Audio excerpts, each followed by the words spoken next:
first time doing this, so hopefully this works. I'm going to try to make sure that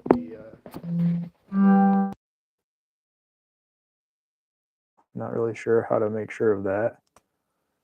But this is my first time doing live stream, so hopefully this does its thing. All right. All my notifications going crazy here. Doesn't look like I have. Got some buttons. Got it. And I can unmute, but it doesn't look like I get to select which. All right. Well, let me get this out of my hand because that'll keep it from being all shaky. It's weird having the screen up. Okay, so welcome to my first live stream. I have decided to do this as a live stream because this project is a little bit different.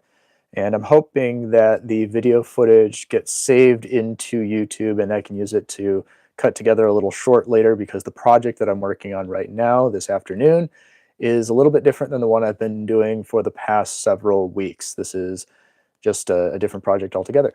So welcome to my channel. My name is John Decker. I usually do projects on the weekend here on the channel, but this is my first live stream. So I guess we'll see how it works. I don't really know how to read chat, if any chat shows up. And yeah, so I guess I'll just have to pay attention to it. All right, first up though, the project is a little bit different.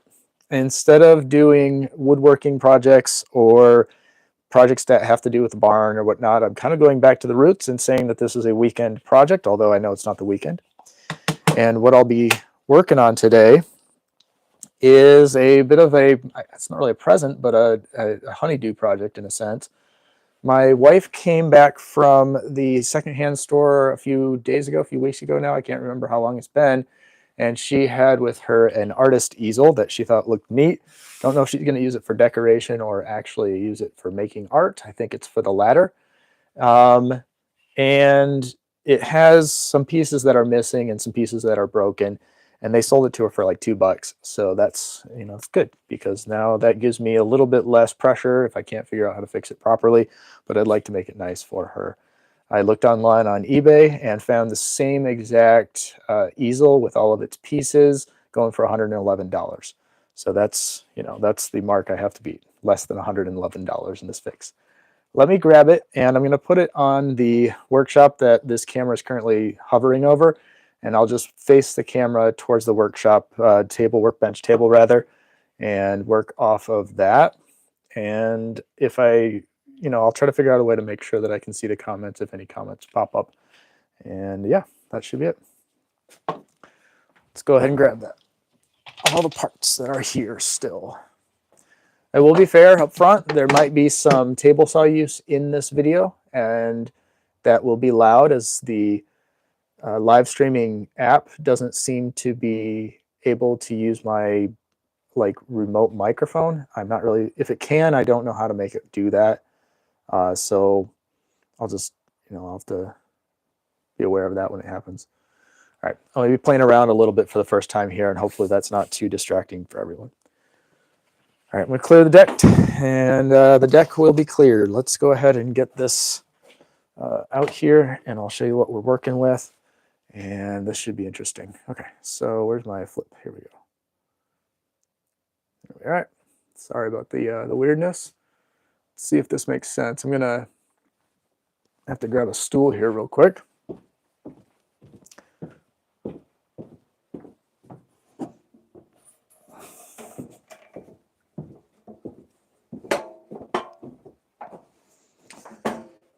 Let me see if I can mount the camera a little bit higher up so we can get a better view of what's going on here.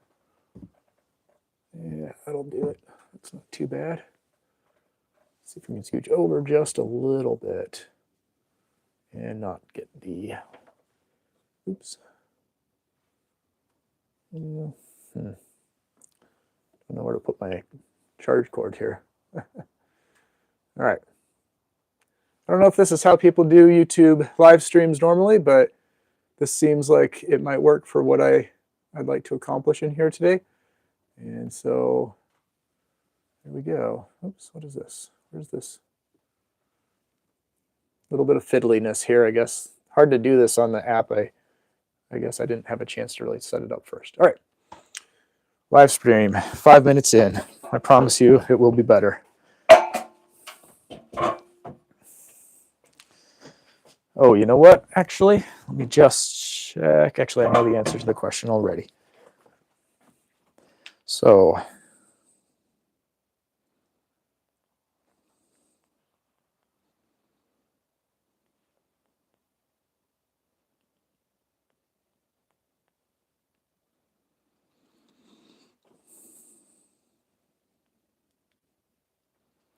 great.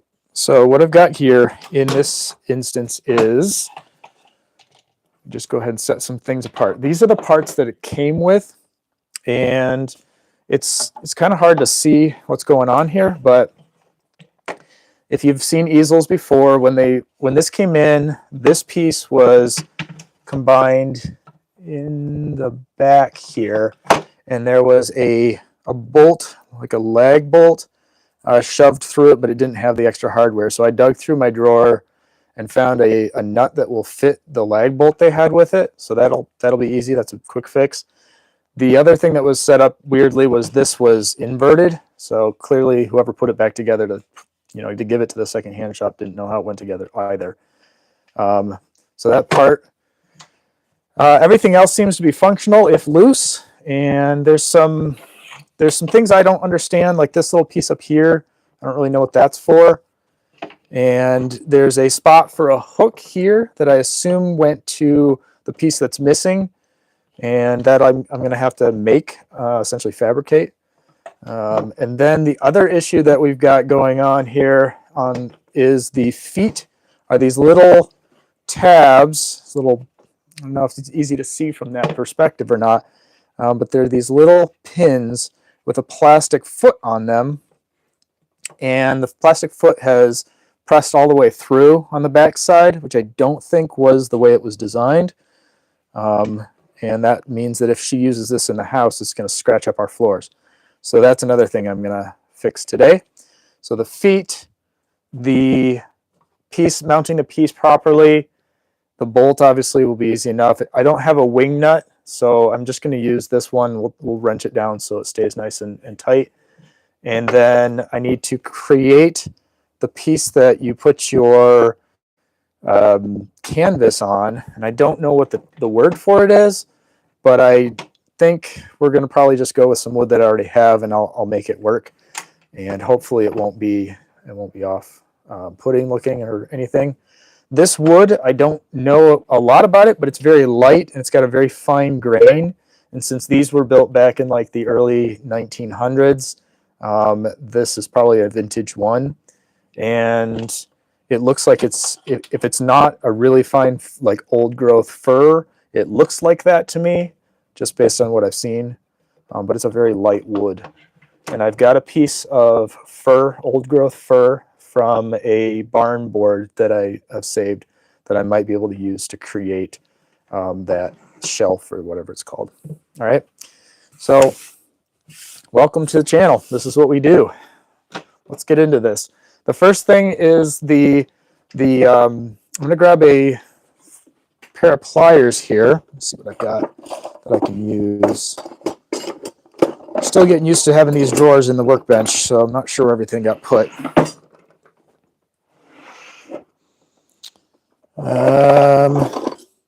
Sorry, that one might work. Let's get this one. I pulled that one out of my fishing toolbox. Okay. So let's go ahead and take a look at what these feet are. Now this piece is separate, so we'll start with this and then we'll combine them all together. There's also a little bit of discoloration, looks like water damage on the base piece here, so this was probably set in somebody's basement against the wall, and I should be able to clean that off as well. But let's get these feet out. I don't know if it's a screw or if it's a pin, so let's just take a look. If I screw it to the left, I gouged it up a little bit. It's all right. If I do my job right, that won't be noticeable. I'm trying to think how I can avoid that.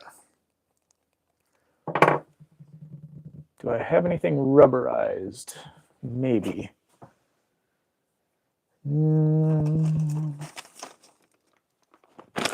This little piece of tubing just happens to be sitting here. Let me see if I can cut off a little piece of this tubing and use it to grip that pin with. This is bad. Wrong tool, wrong job. Hang on.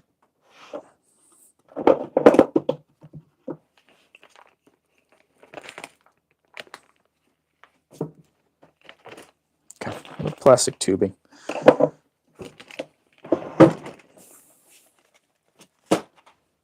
All right. So I scratched that first one, and that'll be fine because it's going to be covered by the foot when I fix that foot. But I'd rather not scratch these because I don't know if she'll notice or not, but okay. Let's see here. Is this a pin? Yeah. I'm going to get a bigger pair of pliers here in a second. Can't tell if it's a pin or a screw. Yeah, I think it's a pin.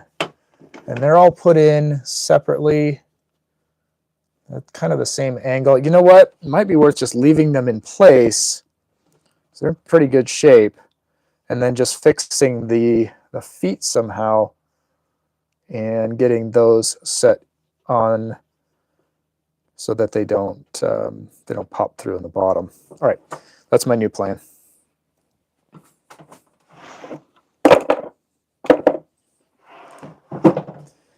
Okay, how would we do that? Well, I mean, what immediately comes to mind is glue, frankly. These are little, I think they're rubber, but they're really hard rubber. And I can't tell if that hole was supposed to be down the middle. It looks like it was. Maybe I'm just wrong about this feet design entirely. I don't like the idea that the foot could push through and like that little tip sticks out, because then it's gouging our wood floor. I really don't want that to be the case. I understand that this was probably for like travel, and they probably meant for it to be outside somewhere or like on a stone ground.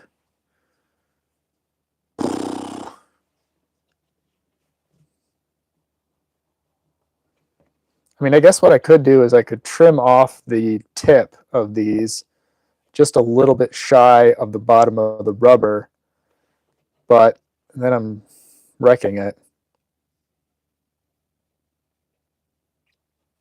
Tell you what, I'll come back to that. I don't really know the answer to that one yet, and since it's on the bottom, I can fix it at the end. Let's clean this off just real quick. I don't have a ton of material or a ton of stuff to clean with, just because I'm still in the process of fixing up the workbench area and have everything tucked away, but can grab, I think I've got a little bit of sandpaper out here. Let's see what grit it is. Oh, it's pretty heavy. Let's see if there's any lighter grit in this back bin here. Oh yeah, there's one right on top. Fantastic. Good stuff. It's my last sheet of this, I think, but this is 220. This should do the trick. Let me take a little piece of this.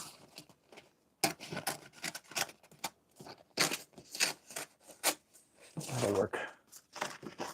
That'll work nicely. All right. Now, before I sand it, because obviously it's just, I don't know, it looks like salt or something like that. Let's see if I can just clean it off with cleaner. And what cleaner should I use? That's a good question. What do I have in the bottle? Let's find out. Whew, it's getting windy, man. 30 and 40 mile an hour winds today. That's vinegar. That might do the trick. Might darken the wood though, so I guess it's not terribly important at this point. Yeah. Tell you what, let's see if I can get this to slide out of the way so that I can work on this.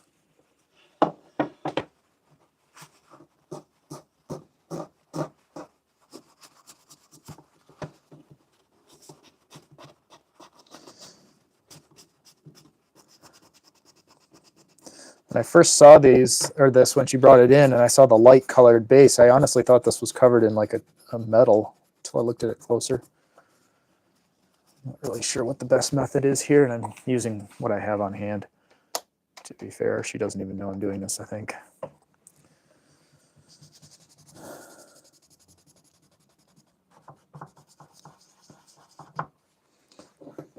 I'll just make sure I don't rub this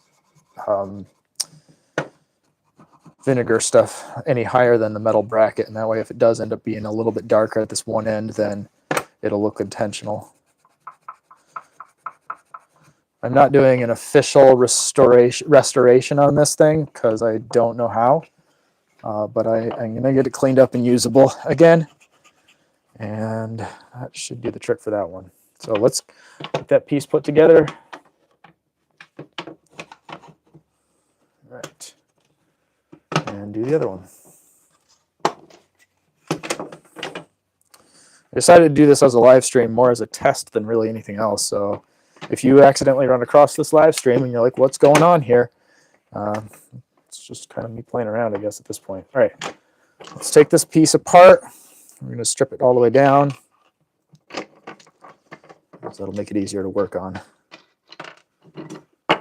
Okay. And from a manufacturing standpoint, this was smart. They used the same hardware. All I'm missing is these wing nuts. And I may pick up a wing nut another day. I just didn't realize it was missing. And so, yeah. All right. This.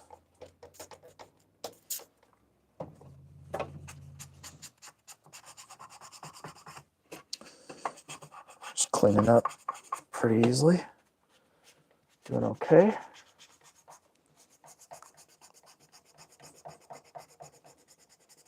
Shouldn't need to sand these. Don't want to take the original coloring off. I don't mind if it gets darker, but don't want it to be something where I have to restain it.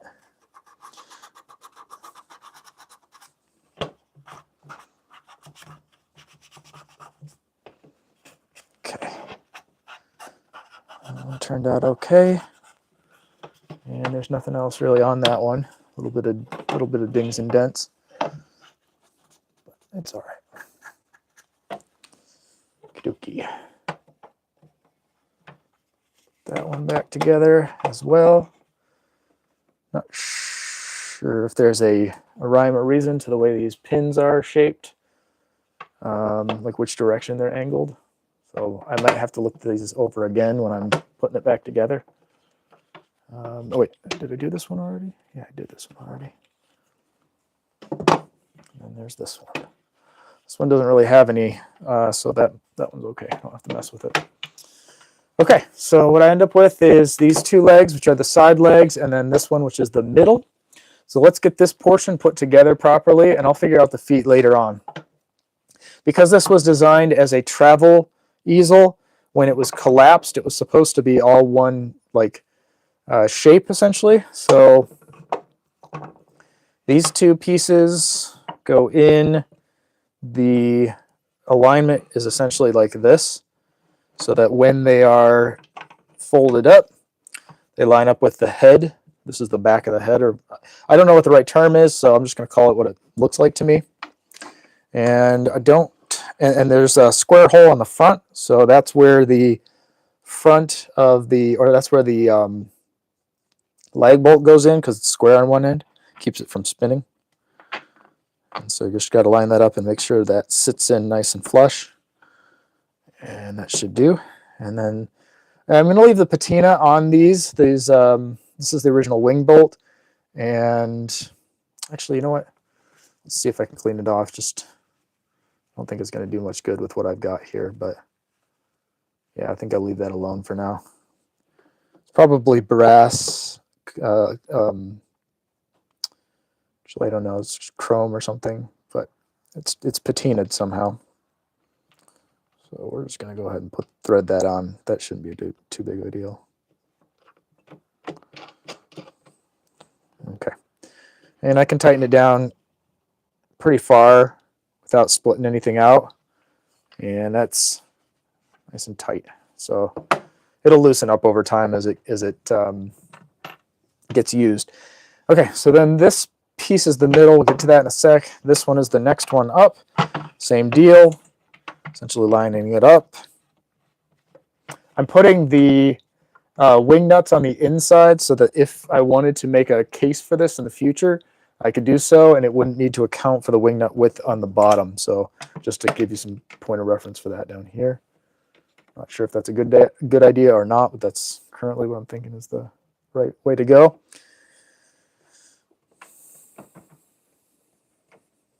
Okay.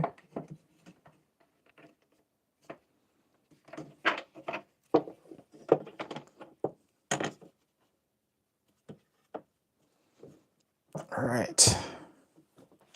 And then we'll thread this one on.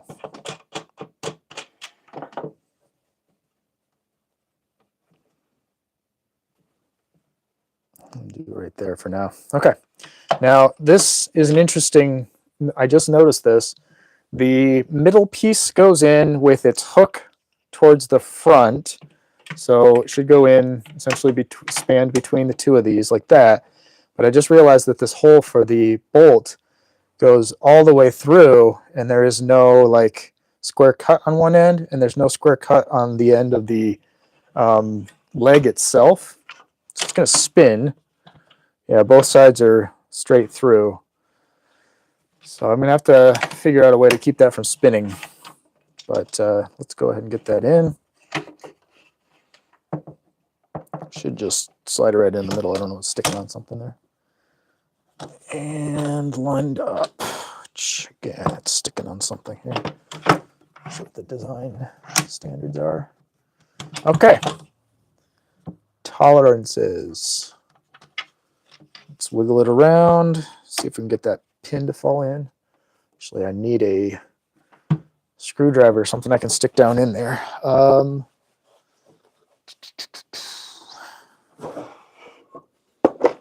Let's see here. Yeah, I got a great idea.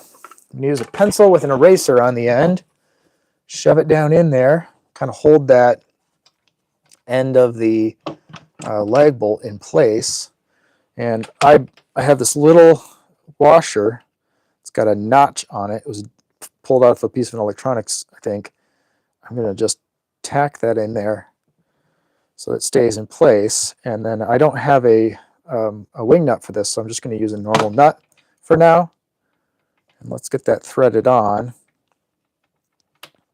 Check to make sure the threads were the same.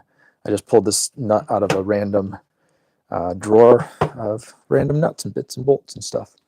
It looks like a 10 millimeter, so let's see if I can find my 10 millimeter. I need to sort my drawer. I just put this drawer together last weekend. I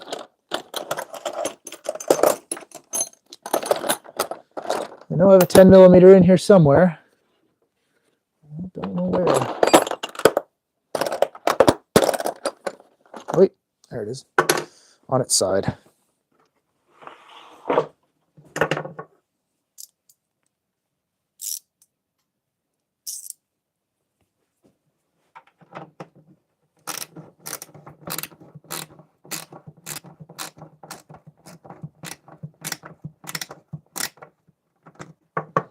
Okay, I can see the threads popping through on the other side of the nut, which is good. This moves. It's got some limitation to its how far out it can go. I'm not sure if that's by design or not. But either way, there she is, put together. And let's go ahead and stick the pencil in the drawer and the wrench for now. Again, we'll get that sorted another day. All right, so here it is. Just kind of, this is the basics of it being assembled. Now the problem is we're missing a piece. Actually, we're missing two pieces. And that's the part I've got to figure out. The way that this works, if you haven't seen these before, it's pretty simple. The back just, I can't really stand it up here without hitting this. So we're just going to go like this, I guess. It basically just stands up in a tripod, and then normally on the front there's a piece that spans these two sections, and it's flat, and it'll be about the same length as one of these, so that it would all fit together in the whatever container or way of shipping it or putting it in your backpack or whatever you were doing back in the day. Travel case. And so with that in context, I think what I'm going to try to do is create a cross member piece. That the cross member piece was made out of 2 slats of wood. The one in the front was a little bit wider than the one in the back, and there was a hole drilled through the middle, and that hole had a bolt or a wing nut situation, kind of like the other ones, probably the same hardware because they seem to have made it that way. In fact, I wonder, don't know if this actually does anything up here. I think this was for maybe a hand grip. I have to look at why there's an extra nut and wing nut up here.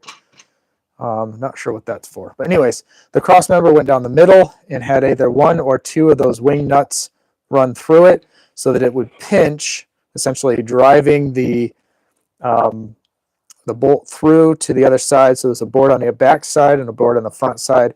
And then by tightening those nuts, you would pinch that board to the front legs. And usually those front legs would be extended. Let's see here. A good example of that. See, the front legs were extended. Of course, the back leg could be extended as well, but the front legs are extended to, like, say here, you would pinch the board here. So it doesn't have to be that long of a like nut or a bolt, but I do have to find them. So I don't have, I've got a bin full of random bolts and nuts and stuff I'll be digging through to find this hardware and the wood. So let's do that. Let's find the hardware first, though, because I think that's going to define how big the wood can be. Let's ditch that and pull out the box of goodies. And technically, I've got 2 boxes of goodies, but this one's the one that's most likely to have bolts in it. These, by the way, I need to sort at some point. I think everybody who has a box like this probably says the same thing. But these are all pieces left over from packages that had 1 too many or, you know, whatever. Anyways, you never know when it's going to come in handy. So this is a good example. Yeah, there you go. There's an anchor from like a TV mount or something that might work. Let's see, what else do we have in here? Well, you know, worse things worse is this adds more time to the live stream. Sorry for those of you who watch this later.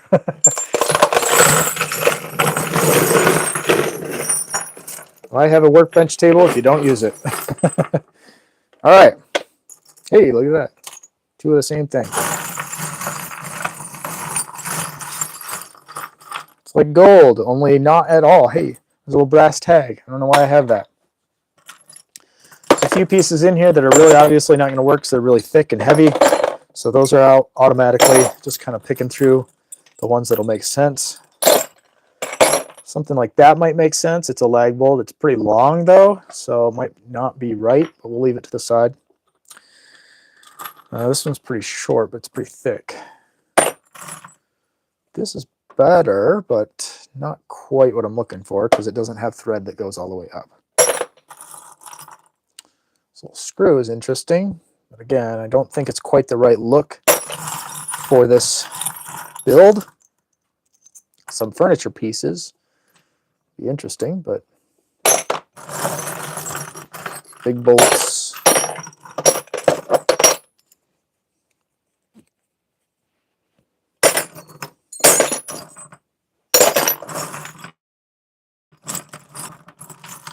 Cotter pin. Oh my goodness gracious. Hey, I do have a wing nut. It's just really huge. But that went to this one. Maybe. Not quite. I don't know what this was from.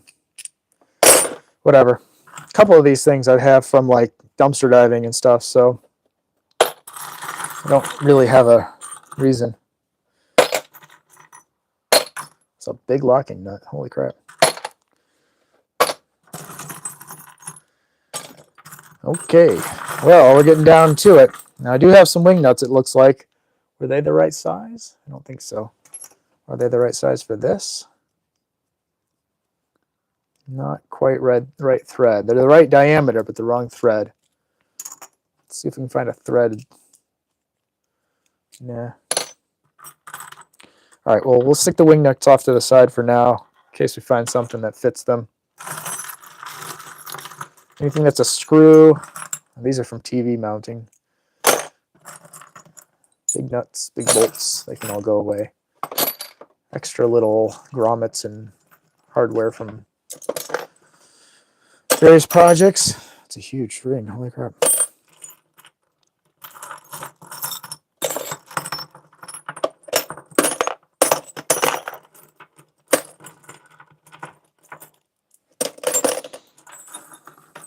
My wife said she'd help me sort these. I don't think she quite knew what she was getting into if I actually take her up on that. All right. Well, there's another wing nut. A little bit different sizes. I don't have anything here that matches because these are all just like the leftover pieces from other projects over years and years. It's 20 years of projects.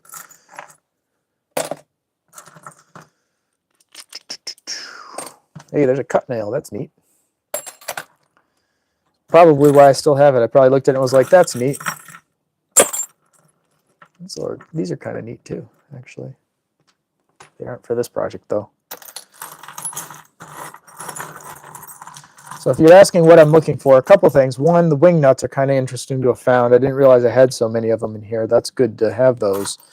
But two, what I'm really looking for here is a bolt that's long enough. This is a screw, by the way. A bolt that's long enough to act as the piece that goes in the middle. This one's kind of the right size. I don't like its coloring, but go in the middle to bind two boards together. Now, the one in the front, the board in the front is actually going to be about 1.5 inches wide, I think. So the bolt has to be 1.5 inches plus the thickness of one of these legs plus the thickness of the backer, which I'm going to make as thick as one of the legs for it to look right together. So the legs are 3/4 inch. That means I have to have, let's make it 1 inch in the front. So 1 inch pass through, 3/4 inch with a little bit of tolerance there, but let's just say 1 inch plus 3/4 inch plus another 3/4 inch. So we're basically looking at 3 inches, 1.5 inches.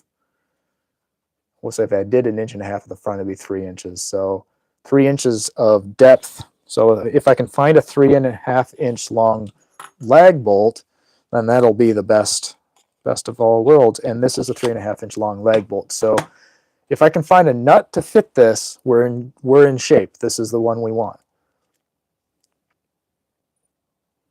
Does this wing nut fit it? Oh, fantastic. That's fantastic. That's out of the random junk that I have. I actually have one. Now, for the design, I think we're going to be able to get away with just one because that's all there was on the original. But I do want to have a washer in there because I don't want to pull it all the way through. So let's find a washer that's going to fit that. Let's see if this one works. That's amazing. I didn't even realize that was going to work out. That's too small. Going to want a washer for this. Actually, probably want 2 washers because one has to go on the... Actually, hang on. Let me think about how this works. The 2 bind together in the middle. It's under tension. It's not actually touching anything there. So I could get away with just this, I think. But let's just check real quick, see if I've got a washer for the front.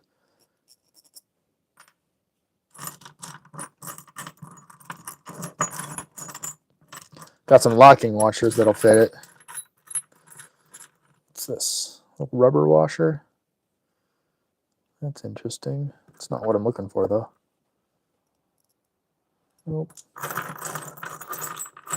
If I don't find one in the next few minutes or a few seconds, I'll give up on it, but just thought it'd be neat to have.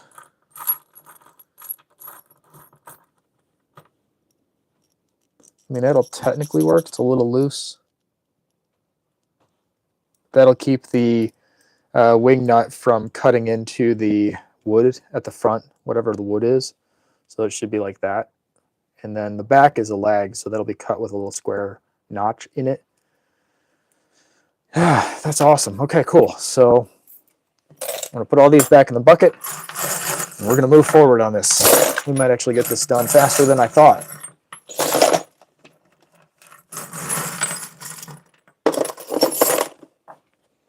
That's awesome.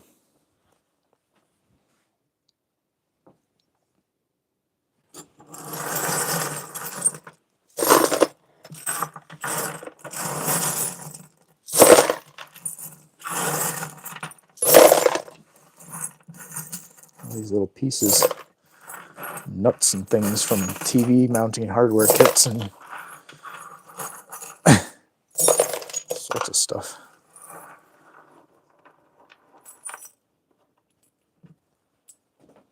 Probably lost something along the way here, but hopefully not. All right, cool. Look at that. Technically, I need an eyelet as well, because the back side of the cross member has a hook that's supposed to coincide with a hook that's here on this leg, and this leg would attach to that hook, and it would basically keep it from spreading out too far. That's easier than I think. I think I still have some of those hooks over here. Hang on just a second.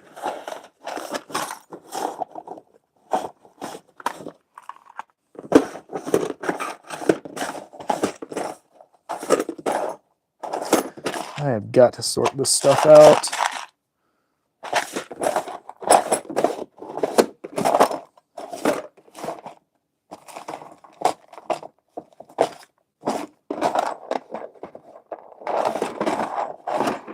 All right, I don't know if it's in here or not, but we should have something in here.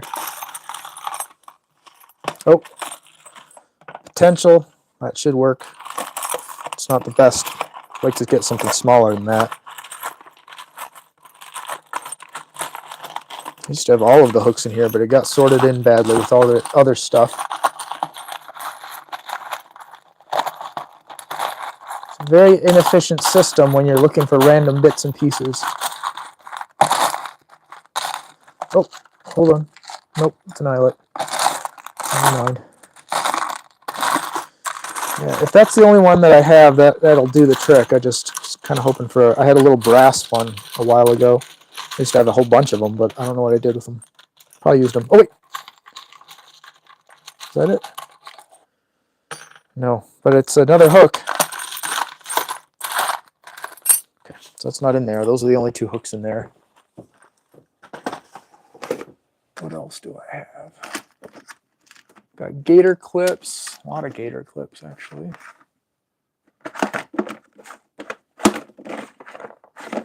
I'm just digging through the little drawer bin things, and they're all. Oh wait, here they are. Hold on. Here they are. They're hiding behind these Hillman packages that I purchased them in a long time ago. There we go. That's perfect. All right. So we'll just put all these back in here. They're different sizes, I think, but I got these little hooks to do a necklace mount chain thing for her a long time ago, and by the time I got around to making it, she had already bought something.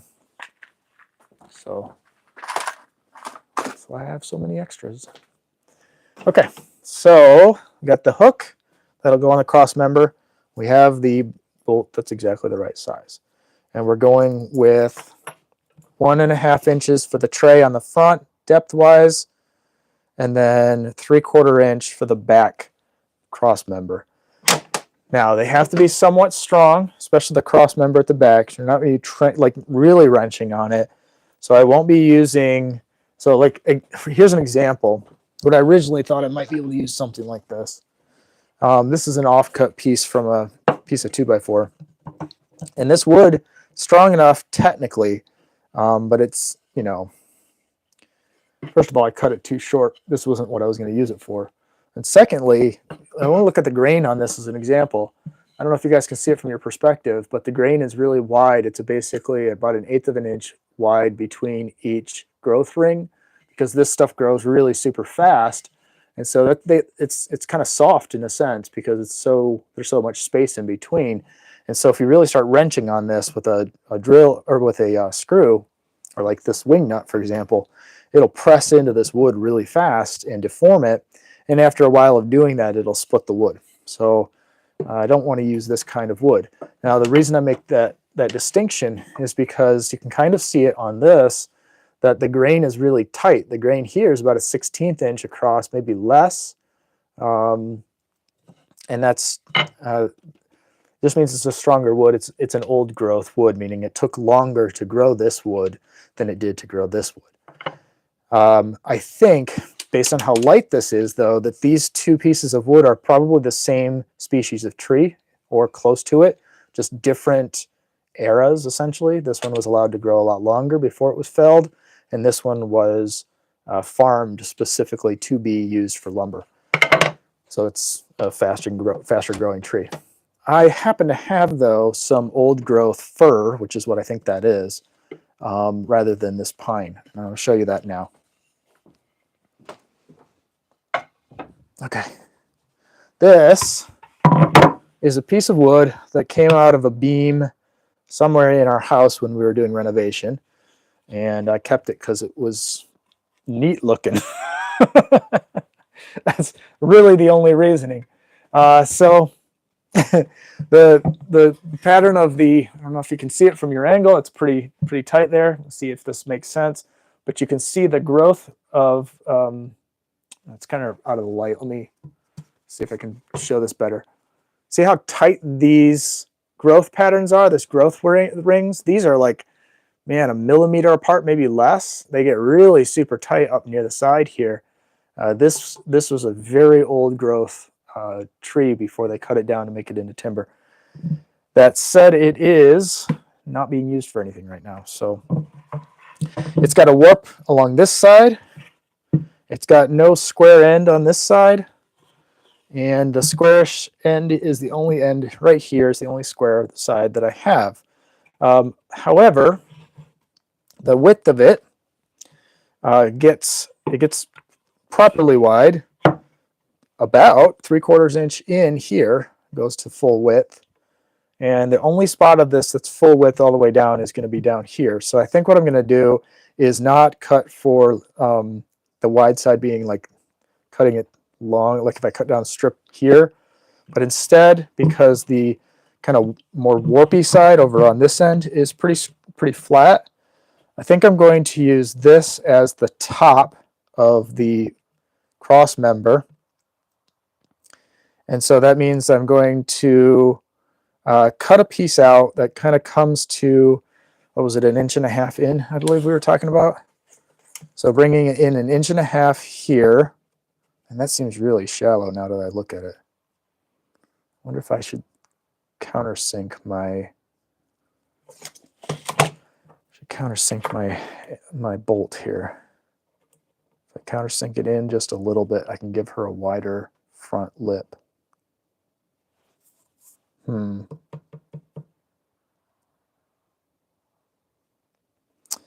Yeah, I think we're going to want to do that. Make this 2 inches across. And that way then I'll sink it in. I'll have to sink it in 1/4 inch or 1/2 inch roughly to make sure I have enough width to get to the stuff on the back. Hold up, I got some stuff I got to think up here. So this is 3/4 inch width here, so I have to account for that. Let me turn this around. Hold on. So 3/4 inch width there. We want the wing nut to be on. It doesn't have to be on very far, but it has to be on fully. So we really only end up with a bolt to nut spacing that is 3 1/4 inches rather than, or 3 3/16 technically. Okay, so that's a little bit more limiting. If I go with a 1.5 inch front lip and then do 3/4 of an inch for that material. I'll be really, really tight to be 3/4 of an inch. So we do have to do 1.5 inch because it's the only board, or it's the only length I've got. And then I'll have to inset this about, I don't know, about 1/4 inch in, and that'll give me enough to turn the wing nut on the back. So 1.5 inches plus 3/4 inch in order to make this. So we're basically doing 1.25 inches of material. That's not too bad.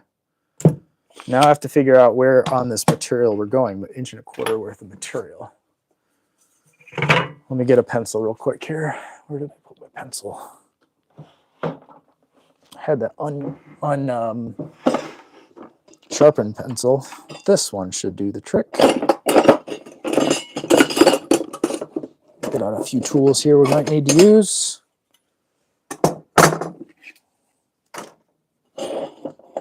And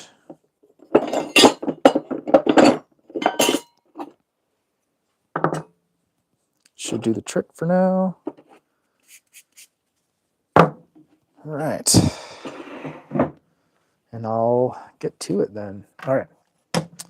Now, again, this board is not square really anywhere. In fact, I'll just double check that here at the end. I think I cut this square, but I can't remember now. It's been a while since I cut it off.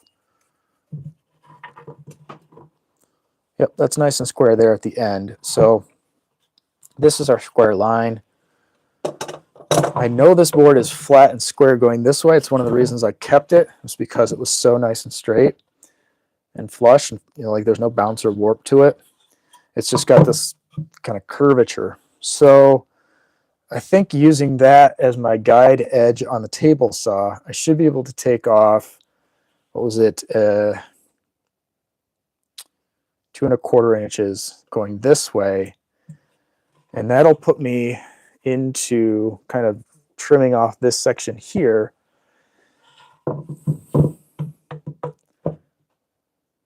It's just the only piece of wood I have that's really going to work for this, so we got to do it one way or another. The length on it is more than 24 inches, and I think 28 inches is going to be about where the max of this is going to be, so that'll be good. So I'll trim off that 2.25, I believe it was, section. So 1.5 inches, yeah, 2.25 inch section here. And I guess I don't really need to mark this on the board, but all right, let me go fire up the table saw and rip this down, and then we'll rip it down one more time, maybe 2 more times, depending on how we need to like quarter saw it or whatever we're doing, and make the part. So 1.25 inches. I'm going to use this on the table saw. I'm actually going to turn the camera to a different position to show the table saw, and hopefully this makes sense. Hopefully. Never know. All right. Turning this here. I don't know if that's upside down. I hope the camera corrects for it automatically. We shall see.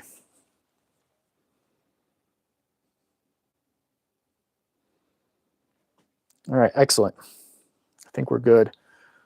Let's go ahead then and get the table saw prepped.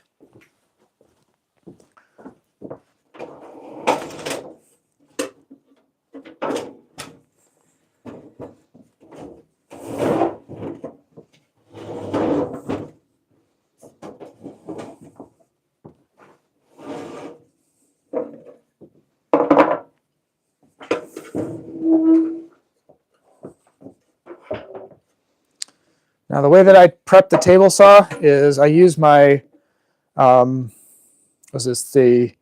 carpenter's frame or square to pick the 2.25 inch mark that we were talking about, except I know that my table saw's blade is 1/8 of an inch across. So I'm actually going to go, in my head, 2.25, that's the cut we want, but we need that to be the inside of the blade against the fence.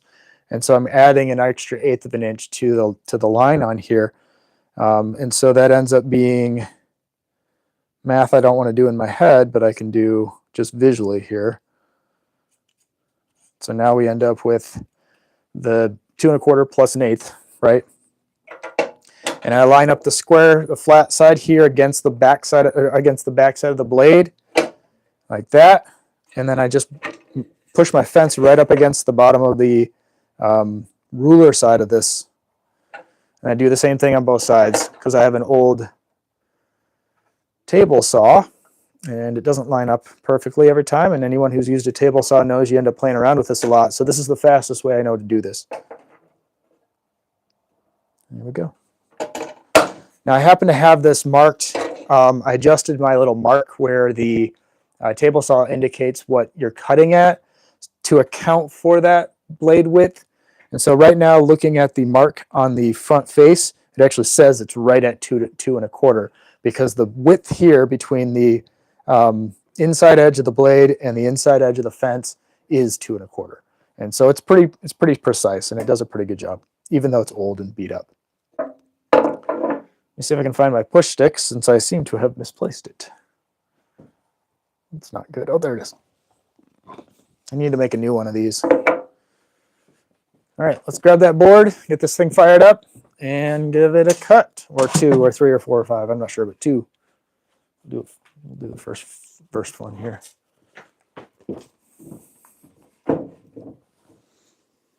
I bought this table saw for $50 over 15 years ago, and it's still going strong.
All right, give me just a sec. I'm going to flip this down, see what we came up with.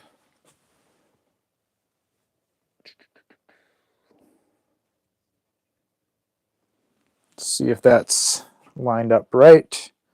Just looking at my monitor real quick here. I think that's okay. All right. So this is the part we're not going to use, but we have it as backup. And I'll just set it to the side. Now, this piece, a little bit of, it's like a worm or probably something when the tree was growing, came through there, ate that up.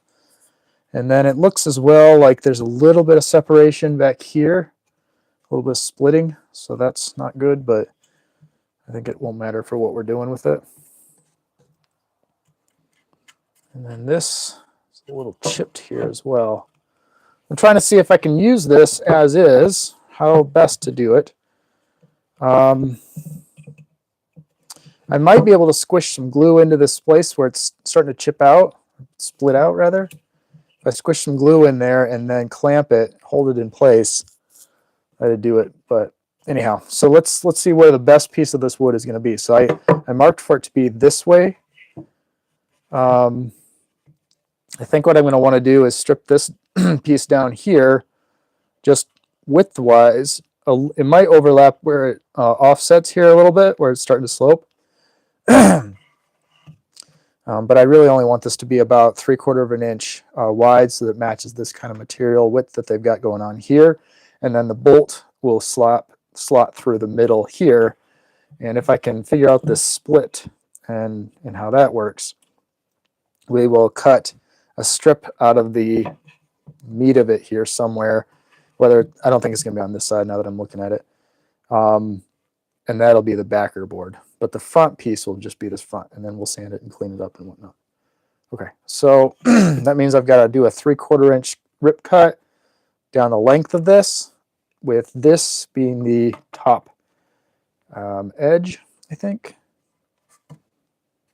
Because I know this is flat now. See, no rocking, everything's good. All right. So let's go do 3/4 inch rip. Same deal as before. Here we go.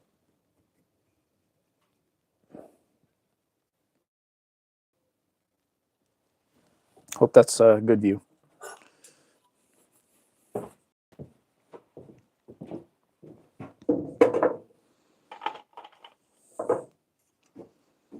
All right, same deal as before. 3/4 inch here. Technically I could line it up here, but it gets a little wobbly at the end sometimes.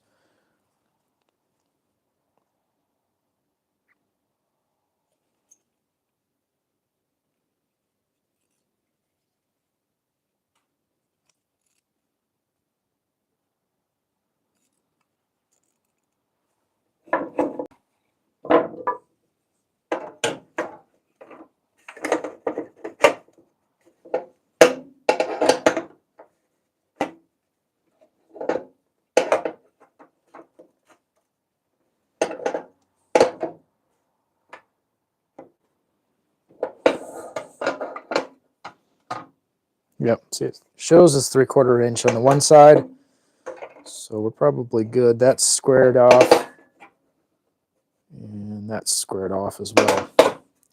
So holding it in place, clamping it down, locked in at 3/4 inch. Now this one's a little bit taller, so we're going to want to run it this way. This is one of the reasons why I wanted to have a 10-inch blade so that I could do thicker cuts. And I'm glad I was able to find this a long time ago. All right. So hang on just a second. I dropped my pencil so I don't forget it. And here we go.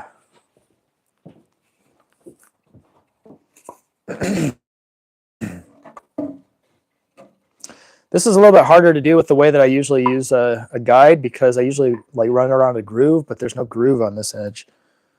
So this will be a little hairy for me.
There I go.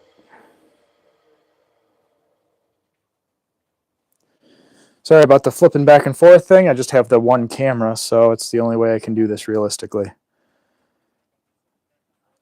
All right. So this is a good example. It looks decent. The grain is a little bit thicker on the inside than it was on that end grain piece, but it's still pretty decent. Looks nice on this side, actually. The problem I have now is that this one section happens to be split, and this was part of the original wood, and I can fix that, I think, with glue, like I mentioned, but that takes a little bit longer. And instead, I think the split seems to go, it gets a little bit deeper as it goes back towards the middle here, and that has me concerned about its structure. So give me a second. I'm going to do a generic like test here just to see how it split, if it splits. No, it's doing okay. Here, a little crunchy there. All right, so it's actually, I don't think this looks like 3/4 inches. It is. It's exactly 3/4 inch. So maybe I miscalculated on this. No, that's 3/4 inches as well. It just looks different. It's weird. Hang on.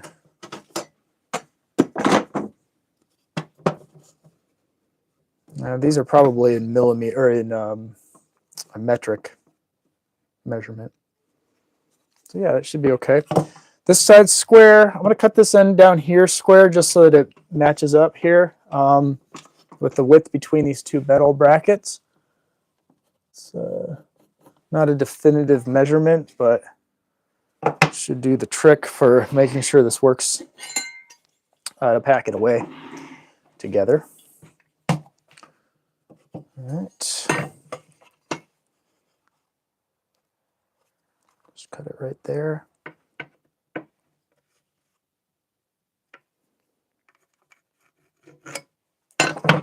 That's an easy enough cut. We'll do that on the chop saw. Let's do that right now. My chop saw is battery powered, which is unusual, but works. Does the trick.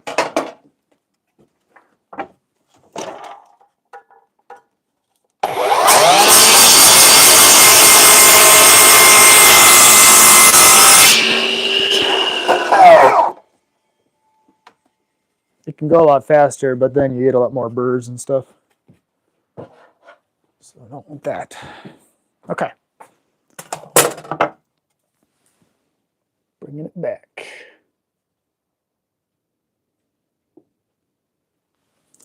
Right, so now I got to figure out which side I want to be the front. I think because of the lack of split, this is going to be it. And then this will be the back, and I am going to glue this. I might have to do that off camera because of the time it takes for glue to set. But I'll use some CA glue. I think I have it in the house. And that should do the trick just for now. It's no big deal. Okay, so here's what I'm planning. I'm going to cut this. I'm going to strip the 3/4 inch off of this, like I was mentioning before, because I need to be able to get the bolt on. So I'm going to actually cut off a piece from this, which, accounting for the blade width, hang on, what will that end up being roughly? I'm going to be able to get away with about 2 1/8. So the blade's going to cut off that material. So, it's not very thick at the back. If I need to redo this for her, I can. I think this is going to be what I do. For now, though, we're going to stick with the original plan, which was to do 1.5 inches at the front. And yeah, so let me cut off the 1.5 inches at the, oh no, wait, we're not going to do that yet. We got to measure this first. All right, this is the front.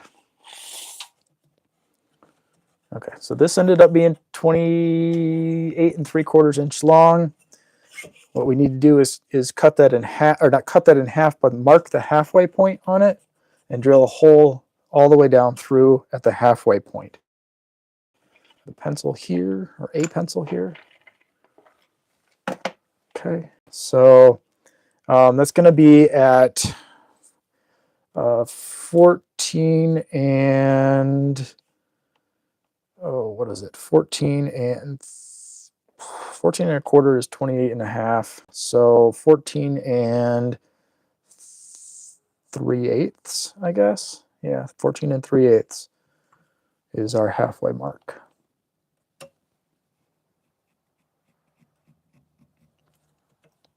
(14 3/8). Does that sound right? You can always double check if you don't know math very well, or your brain isn't working properly, like today.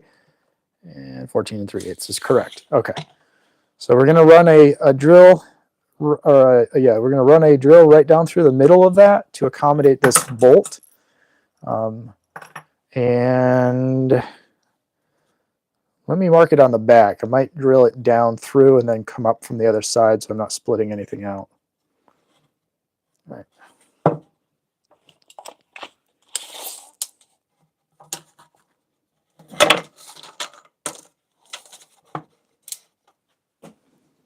(14 3/8) it is. All right. Right in there. And the reason for this is we're going to run the hole all the way through so that these two are exactly the same alignment wise. And then I'm going to cut it at that, well, technically at a 3/4 inch marks, basically there. And then I'll sand it and make it all cleaned up and try to find some stain that can match this. This might actually just be acid stain, I don't know. But that's what we're going to do. So first things first, let's do the drill bit. And let's use the drill that I cleaned up, or that I fixed up the other day. That'll work. It's a little beat up, but that's what you do. That's what you get when you're buying used things sometimes. Now, to determine how wide this bolt hole needs to be, because I don't want it too wide, because I do in fact need to trim in for the square bit at the end there, I'm going to use the one that matches it exactly, if I have one. Now in this instance, I'm looking down at the drill bit to see if the threads are all that remains on the outside. That means I could thread it through the wood if I wanted to. And this is exactly that size. Now, if I need it a little bit bigger, this one accounts for the threads and is not square. So this is the one we're going to end up using. This would have been good if you were trying to thread it in.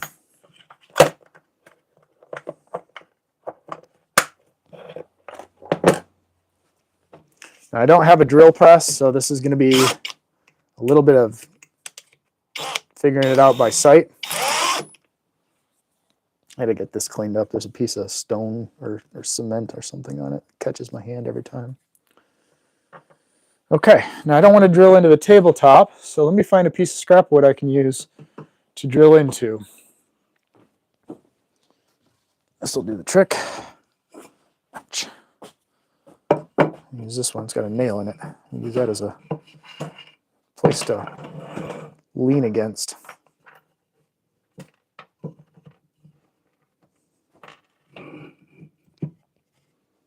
Okay, there's a couple ways to do this. One is to make a guide that's perfectly 90 degrees and you know exactly that you're going into it. And I could do that, but I don't have the parts for it. Or you can guess. And you can look at it and say, does that look like it's going in at a 90-degree angle? And that's basically what we're going to do. I am going to use a square to try to see if it's kind of looking straight, basically. But that's about all I'm going to have available to me at this point.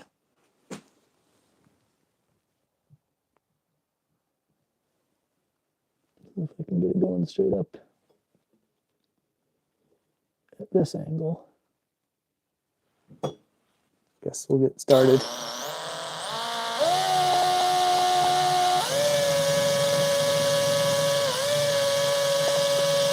right, so now it's got a hole to kind of set in.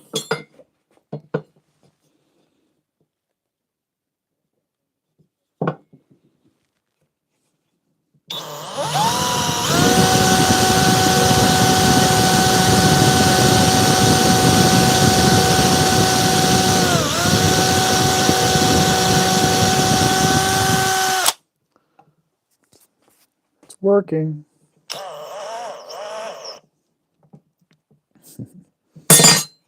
Now that the drill bit's in there, and I'm just curious if I'm going straight or not here. This is not a very effective way of doing this, but that is right on the money. It's a little bit off on the right, but that's okay. I don't think it'll push through, but here we go.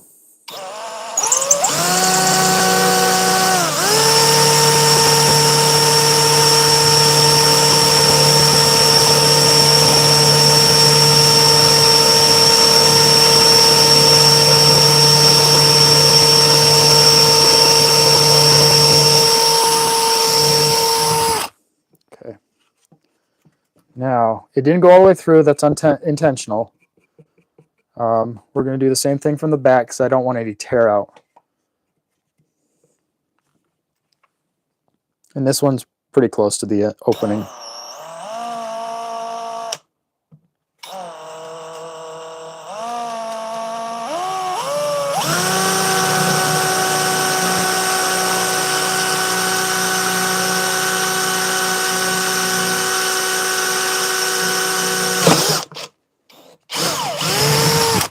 There we go. Dropped in pretty quick. That's because I was right there already. And there it is. No tear out on either side. That's a pretty good deal. Now, does it fit the bolt?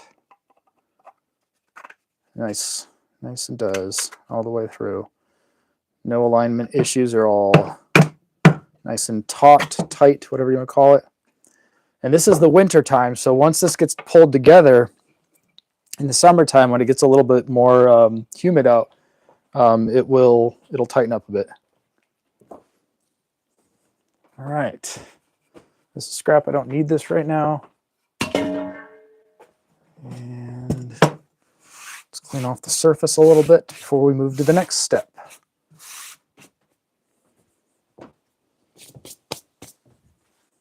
Okie dokie. Drilling is done. That's it. Simple drill. This was going to be a simple project. It's one of the reasons why I decided to do it on the live stream. There wasn't that much I could mess up, except maybe looking messy in my sorting. Someday I'll have time to clean it all up. Okay. So I know that fits. I know that works. Everything's good there. The next step is to trim this down. Now, keeping in mind, I know there's a split here. This piece of wood is all I had in this same, like kind of material. And so when the time comes to cut this down, which I'm about to do, there's a possibility that this will split or that this won't, function. So I know that is a thing. If that happens, we'll cut another piece off the other one and we'll line it up with the hole we just made and we'll drill in from the hole we just made. But I'm hopeful that if I can get this all, cut properly, I can fit some glue into these places where it's starting to pull up and then just clamp it in place overnight and have that function the way it's supposed to. All right, so let's go back to the table, cutting table, and cut this down at 3/4 inch.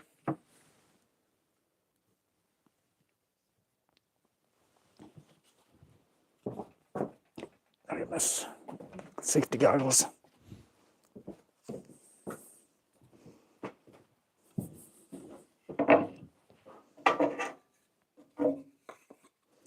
Now, because it's already set for 3/4 inch, I don't have to change anything. We're just making a square, basically. Make sure I got the right side. Okay. Wish me luck. Trying to think which way I should cut it to keep it from splitting. I'm going to do it like this. We'll put that original piece on the bottom. All right, here we go.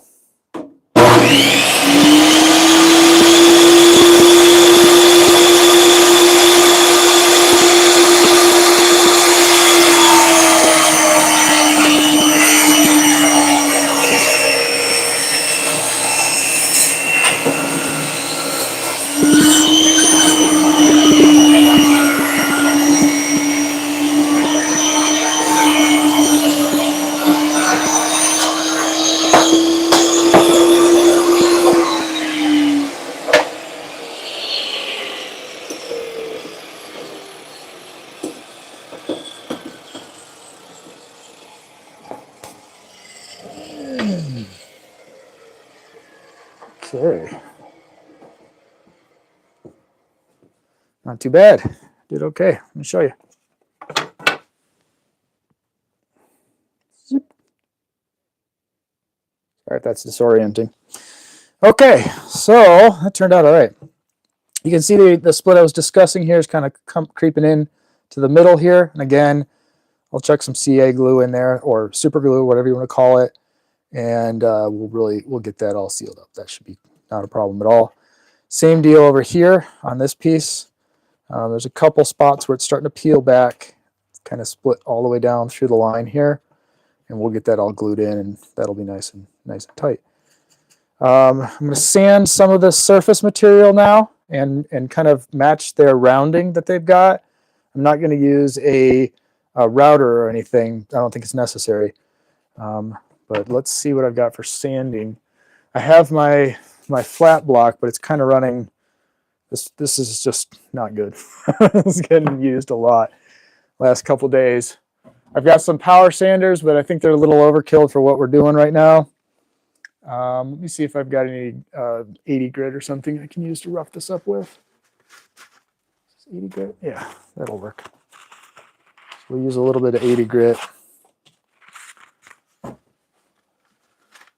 And don't have a lot of sandpaper right now. I think, let me see, what do I have I can get to? That's 220. I gave my radial sander to my brother a couple of years ago and forgot to get it back. So I'm gonna have to get a different one. We'll start with the 80 grit. I'm just gonna hand sand this because I think it's possible. If I don't like the way it turns out, or if I'm halfway through it and I'm like, this needs to go faster, I'll pull out a power sander. But yeah, for now, it should be okay.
You can get the rough stuff off there.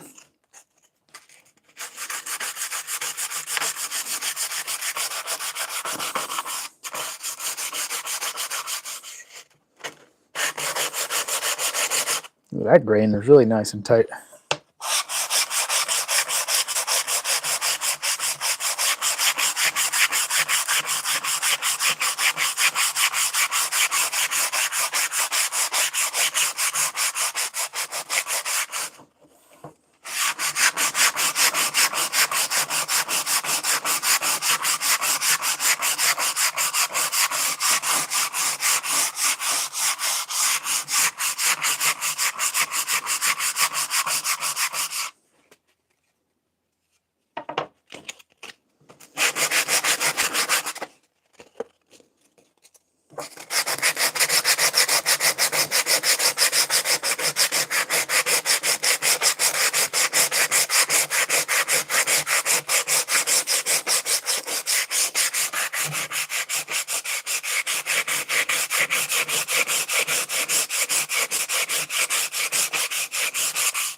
to knock off that top a little bit. Let's see what it looks like if I do it along this used edge.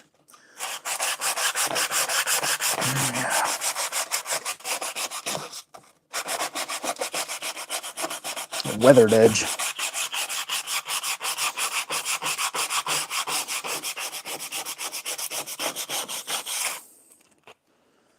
See why people like using the radial sanders. It's just a pain in the butt.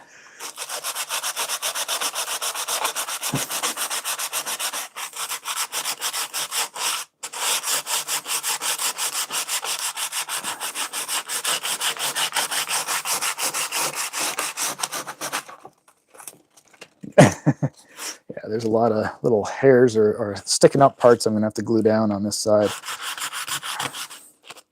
Catching the sandpaper.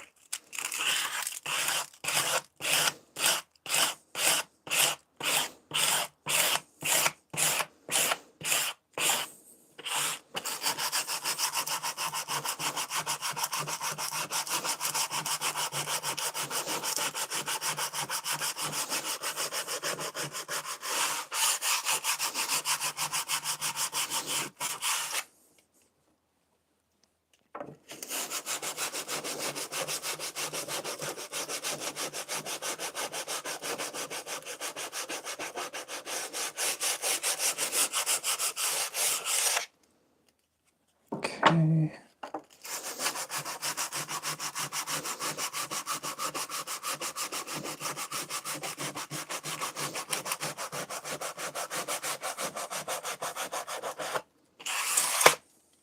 Okay. So it's nice and smooth, except like I said, all those spots where it's starting to pull up. So I'll get I'll get some glue. I think I don't know if I have any. That's why I keep mentioning it but not showing it. So let's see if I've got any in the drawer here. Don't remember having this. Oh, wait, maybe I did have some. I might have some. Hang on.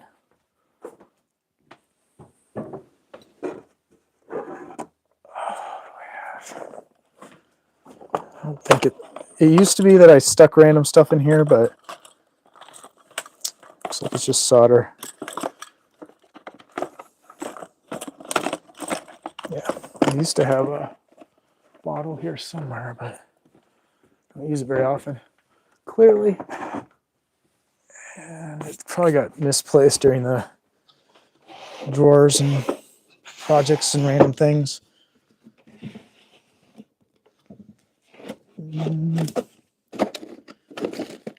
Drawer with tape in it. Doesn't look like there's any super glue though. It's not that I can see. Okay. Well.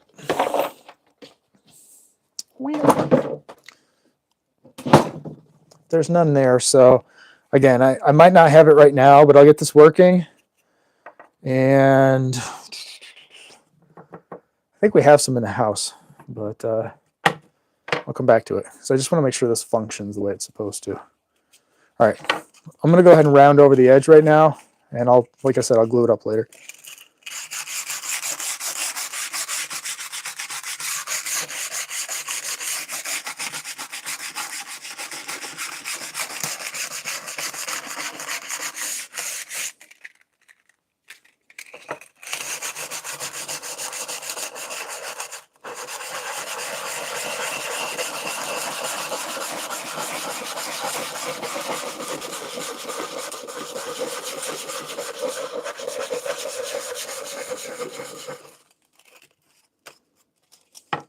Mine's not going to be quite as round as theirs. I think they used a router on theirs, but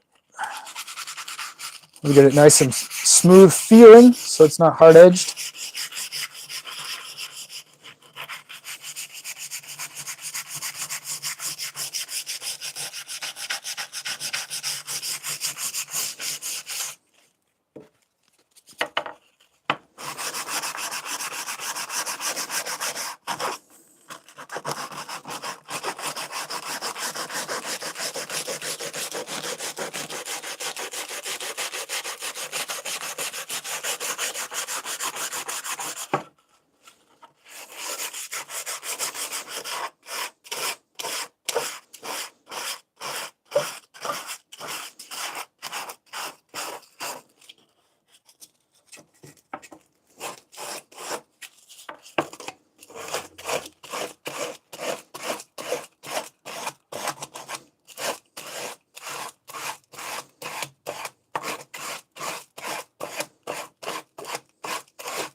All right, let's do the ends here. Let's see. Probably want to do a little bit more with that, actually.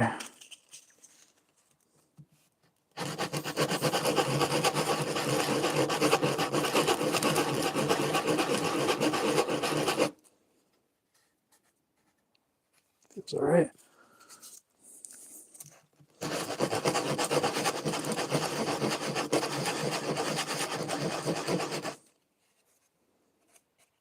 Okay.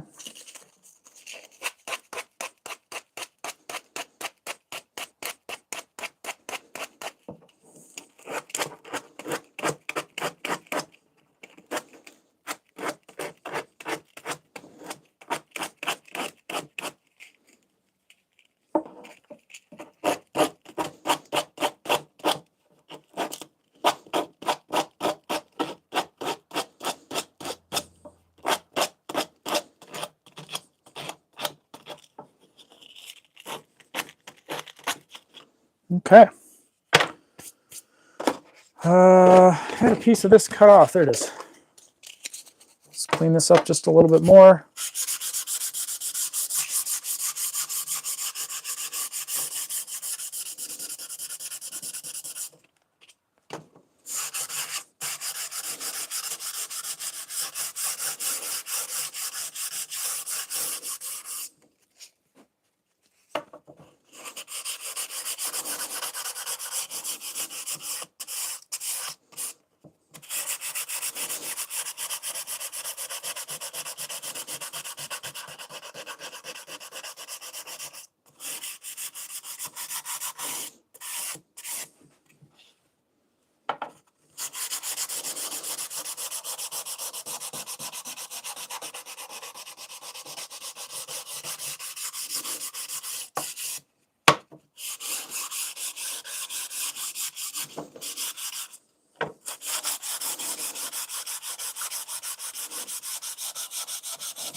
Okay.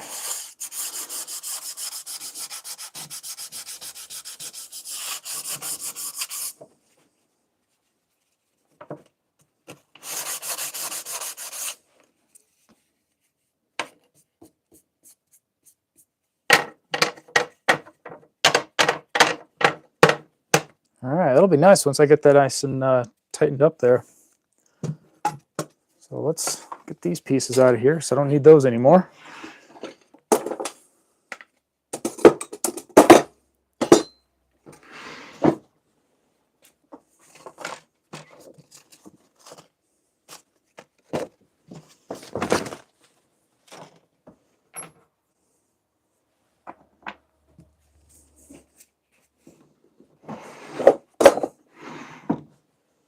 Okay.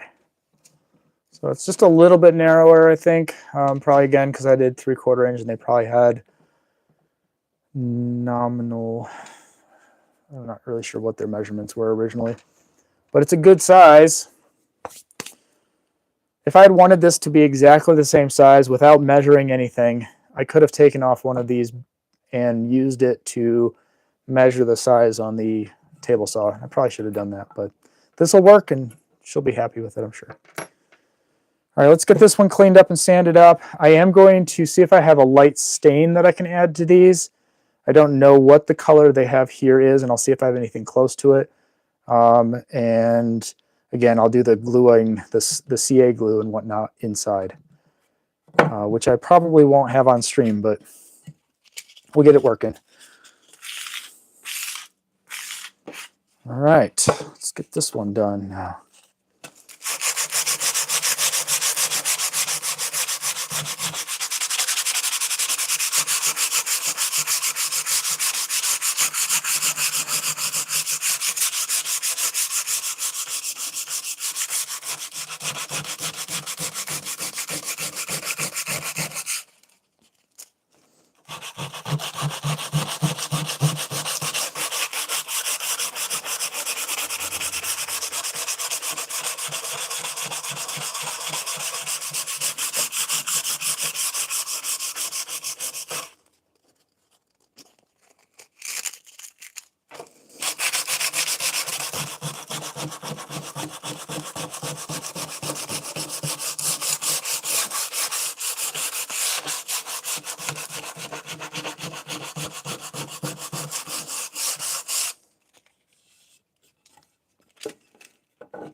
I just realized I don't know on the original one if they had like a groove cut in it where you would like set a piece of, you know, paper or whatever you're painting. I don't really know.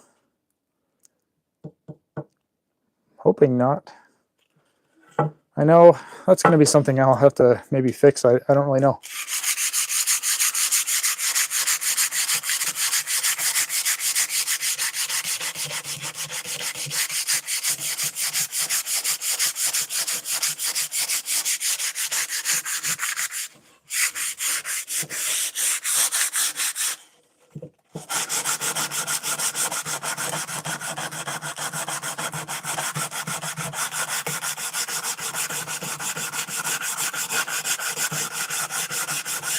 These are from where I pushed against the edge and something shifted and I was concerned I was coming off, but it was fine. Just a little bit of burn there.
Starting to get a hand cramp. It's been a while since I've done this much sanding on by hand.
Okay.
think I'm going to call that the top.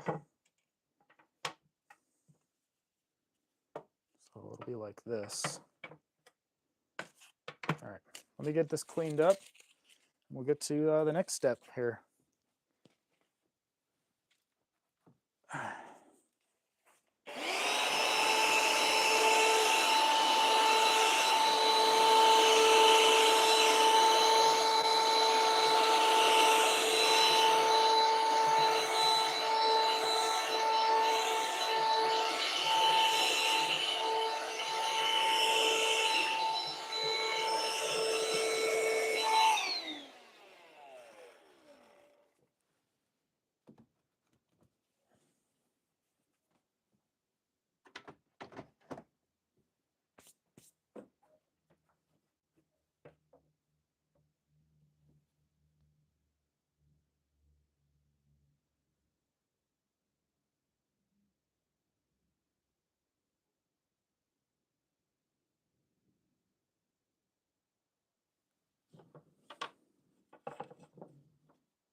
All right, grab a rag, and we're going to wipe this thing off with some vinegar, even though I know that's possibly going to cause it to darken later on.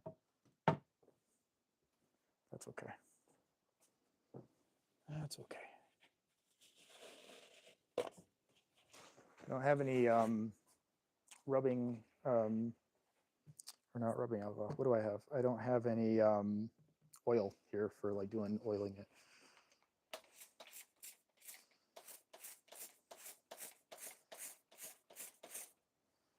I might have some mineral spirits, but I don't think that's the same thing.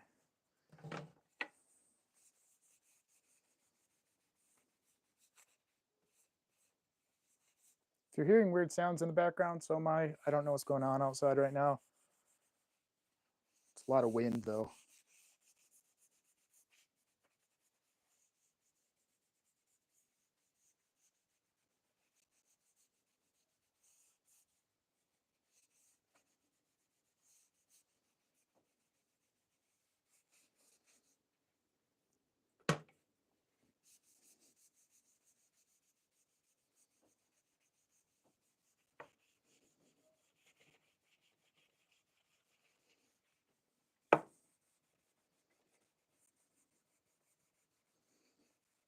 It's like almost the same color.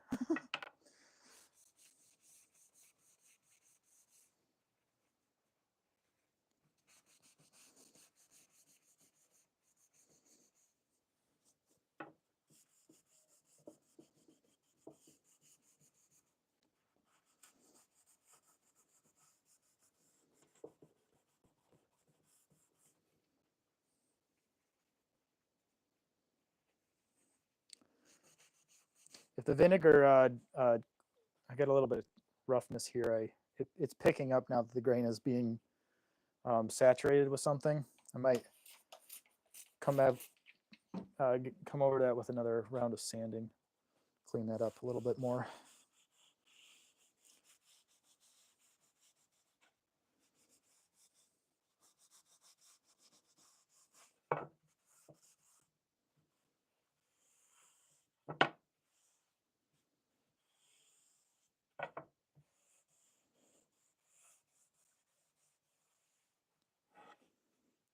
End grain.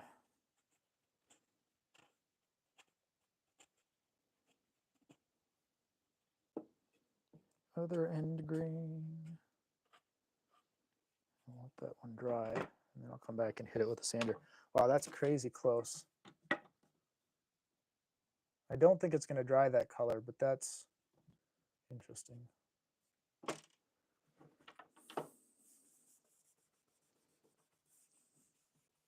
That color is from just fading.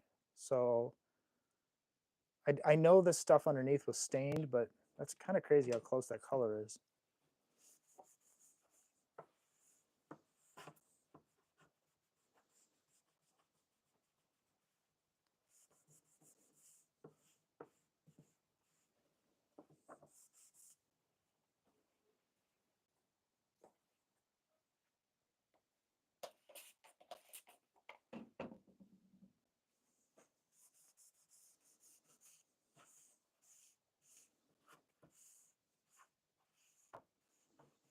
Wish I had that glue out here. I'll get this all done today, but I think I'm gonna have to go to the store and get some if I don't have it inside.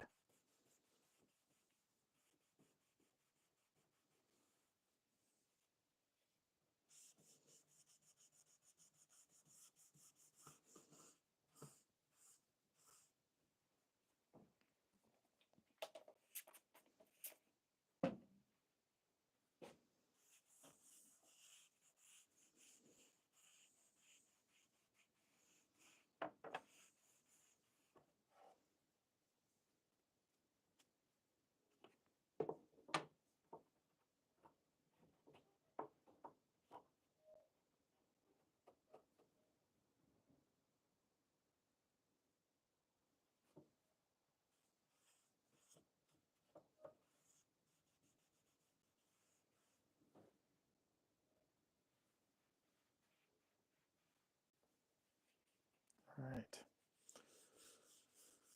Okay, so the parts are made. Let's see about that situation. Is it raised up a little bit? Let's go ahead and hit that with the fine grained sandpaper now to see if we can knock that roughness off.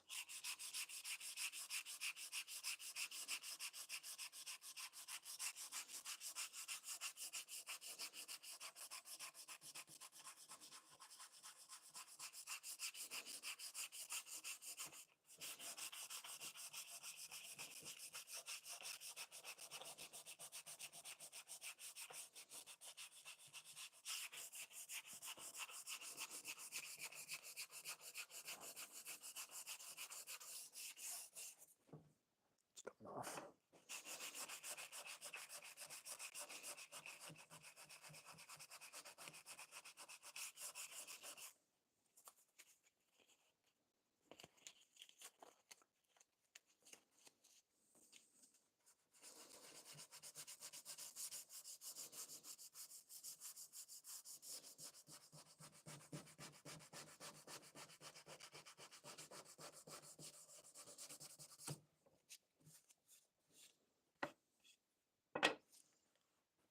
Clean that off again.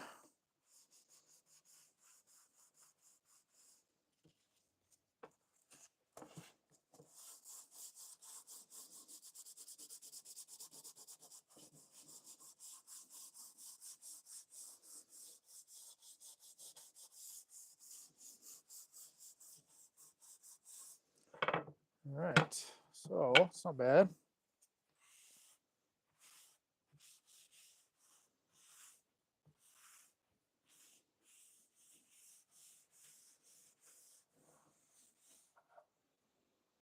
I'm gonna have to seal the surface here soon. All right, let's put this together, see if it works. And again, I'll fix the crack part later, but let's see here, which side was which.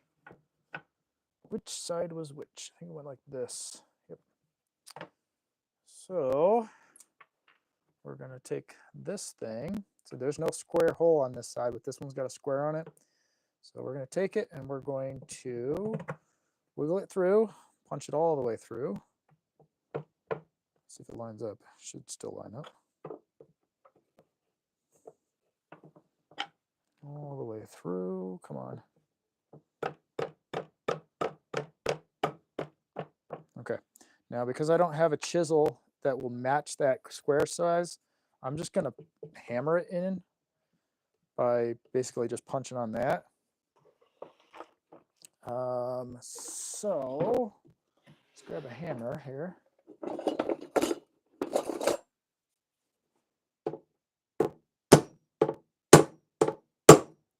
There we go.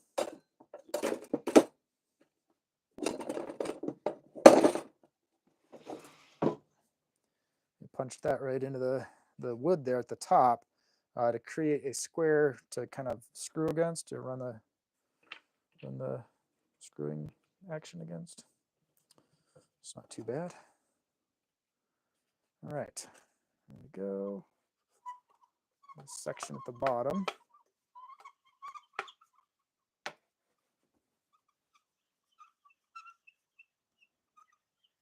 It's actually pretty tight on there considering. Okay. So this should fit. Well, obviously it'll be tight like that when it's put together. And ignore that for now. It's bothering me, but probably doesn't bother anybody else.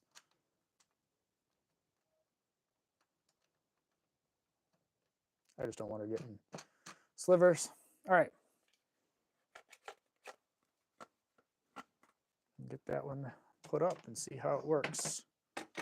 Didn't end up needing those. Put those back in the drawer. Don't need that. Put that back in the drawer. The only thing I don't have on here that I need is this piece. I think this one went in like back here somewhere. I'm guessing. Let's put it in. And then I'll have to figure out a chain or a rope or something to fit that. Don't think I have any small chain. I'll check and see what I've got.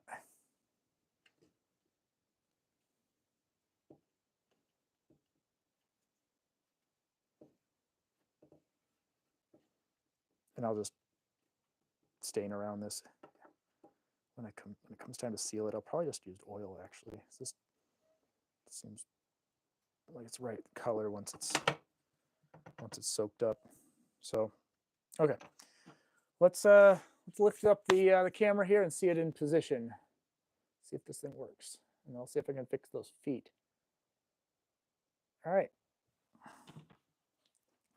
So let's put it out here by where the table saw is, and clean this area up in a bit. But for now, just set this up. All right. So see if we did a good job.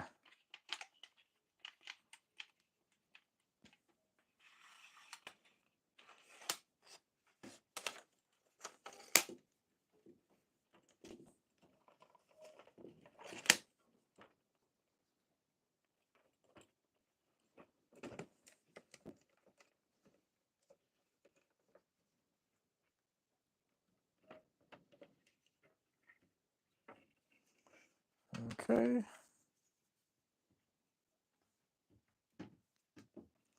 All right, so that's what she bought. She only bought that portion. Let's see how we did with the, I don't even know if you guys can see that from here, but we're gonna put this together and see if it works.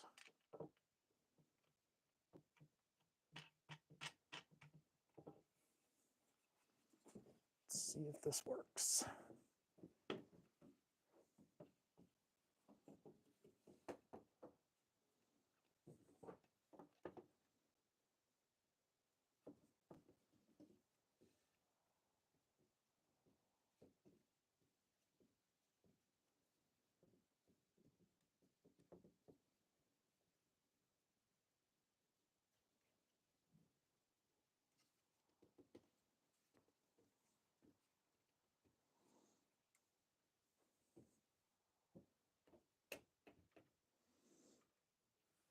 All right. Let me see if you guys can see that. Check my monitor real quick. Can't really see that, but here, I'll just go ahead and hold it up so you guys can see it. So that was bad. We're just trying to make one of these things, and I will I think I'm going to throw some oil on it to see if we have linseed oil or something inside with the craft supplies, because I don't have it out here in the garage. But this will work. This is essentially what it was supposed to come with, and it didn't. And now it's got one. And now all I have to do is find a chain or something to go between those two. So let me see if I've got something over here. I remember having a small chain. I don't remember how small. If it's too big, no, it's way too big. Way too big. All right, so I'm trying to think what I could use there. She's probably got some ribbon or something she can use to tie those two together so they don't slip around too much. But yeah, I'm satisfied. I think it's working. I think it'll work good for what she needs. And it's an easy enough twist it off, and it'll loosen it up just enough to separate the pieces, and then you can like slot them together. Spin your thing down, I guess. And then these all go together as well. Not sure how this was meant to be stored so that you didn't lose this part. Not really sure how that was meant to be done, but let's get this all tidied up. Clearly, I am not the easel type artist.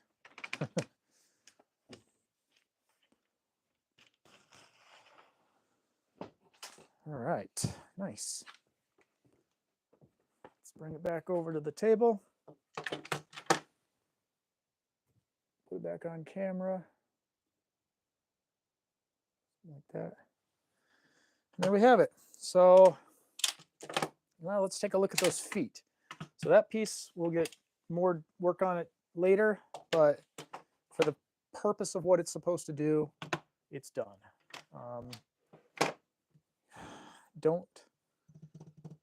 Before I give up on it, just a second, hang on. Let me see if I've got anything at all in the bin that would work to seal that. Oh.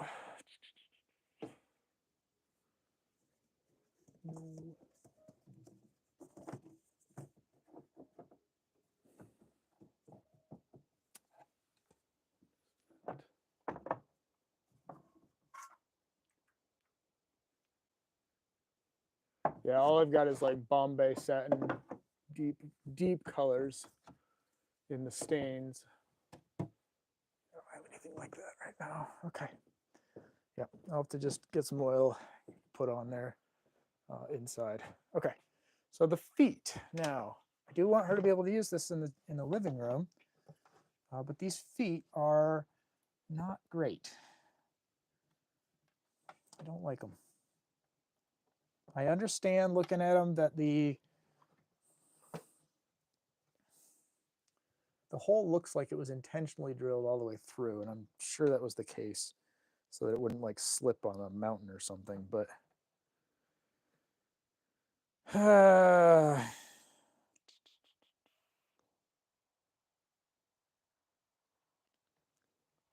okay. What is a practical solution that doesn't look dumb? Hot glue. Yeah, maybe I can use that. She's never going to be taking this out on the road, so let's just do that.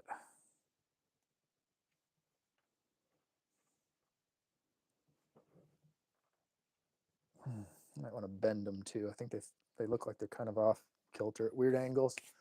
All right, I'm going to fill that little thing with hot glue and then scrape off whatever excess drains out the side. I know it's not pretty. It's not official, but I really don't want that scratching our floor up.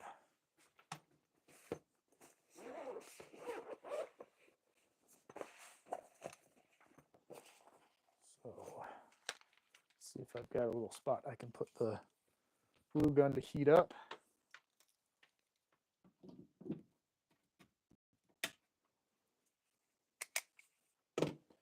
So it doesn't get stuff all over my workbench there. Just stick it so it drains into this. I guess that'll work. I don't know if I'll need it, but probably not, actually. Looks like.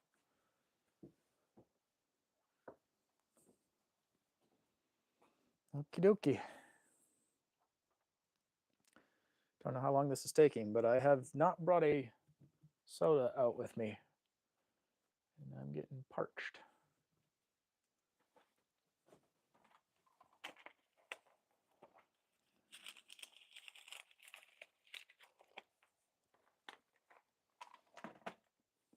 Have a mint instead. Guess it would help if I turned it on. Well, that's going to take a little bit to heat up. So while it does, I'm going to dig through and see if I can find anything else that this will work for. Or that will work for that. Oh, where's my stepladder?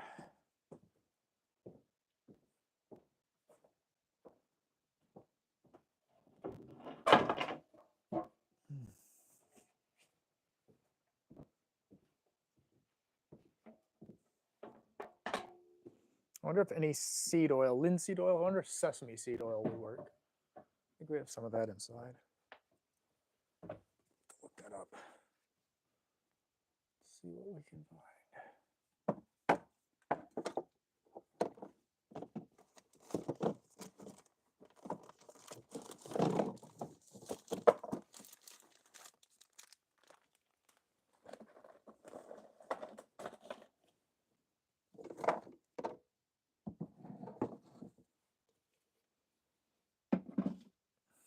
Stripping gel.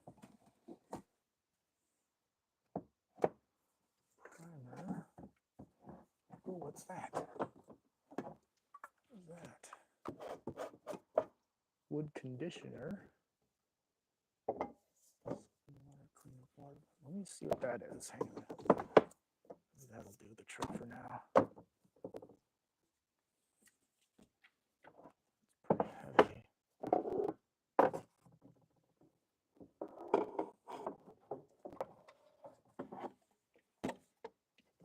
A lot of Bombay mahogany.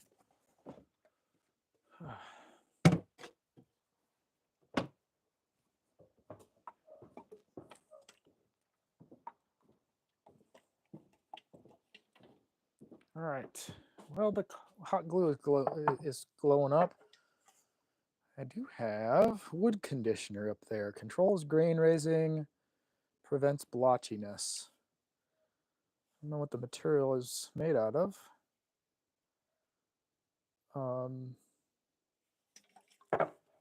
Let's crack that open, see what it smells like.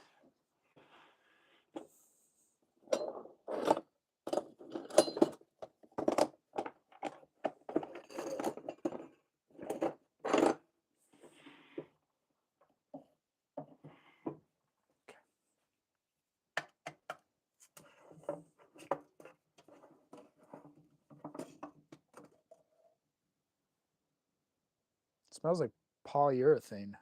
It's probably a really fine polyurethane, like watered down or whatever. That might work, might be the trick, I'm not sure. This was the color I found that was closest. It's pretty close. So I might use that actually. All right, we got some glue coming out.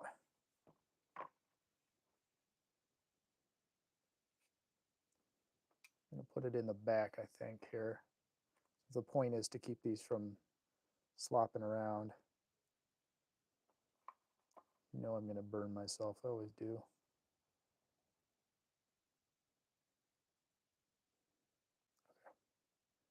Okay. Anything that doesn't like fit into this, we'll just cut off and clean up and make it look nice. If I haven't already accidentally closed in the hole. But it's nice and tight now, that's for sure. Okay. Clean off all that excess so it doesn't look like hot glue is on there. And see how it worked. I think it's good. Just closed in enough of the inside so that the foot won't slip around too much.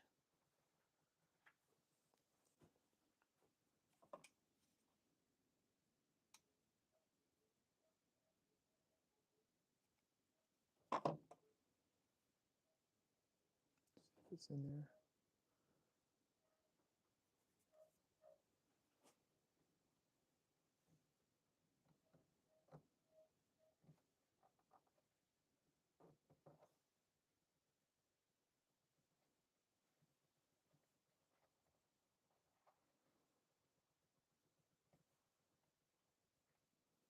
What's going on here?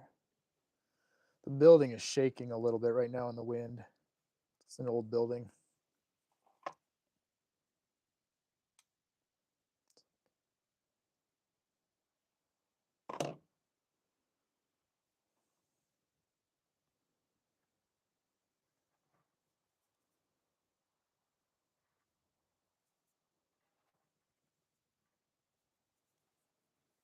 I think that should do the trick. Keep those from scratching the floor so much. I don't think the metal is even sticking out on that one. There we go. That's good. This one's good. A little hairy on the outside. Hang on, I can fix that.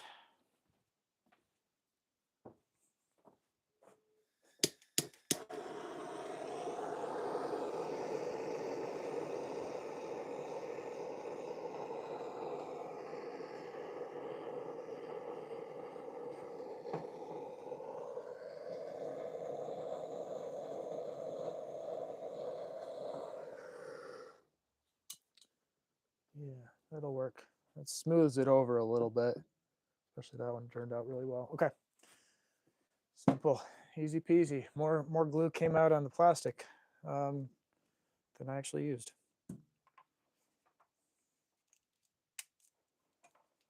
Okay.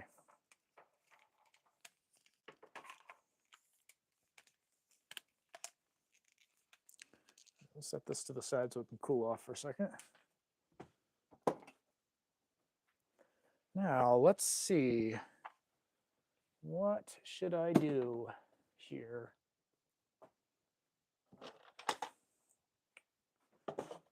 Thinking, I don't have a cover. Actually, yeah, I do. I've got something I can use. Hang on. Got something I can use.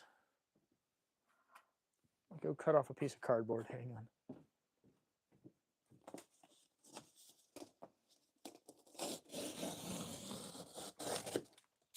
Yeah, just don't want to get stain on my working top here.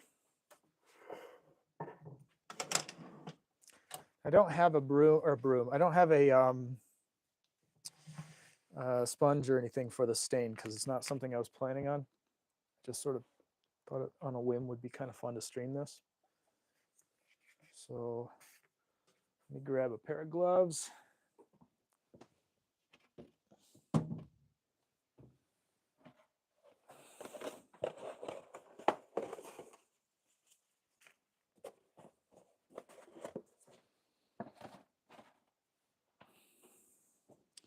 And in lieu of not having a sponge or brushes right now, I'll just use a few of these rags. Should do the trick. Should be good. Good enough anyways.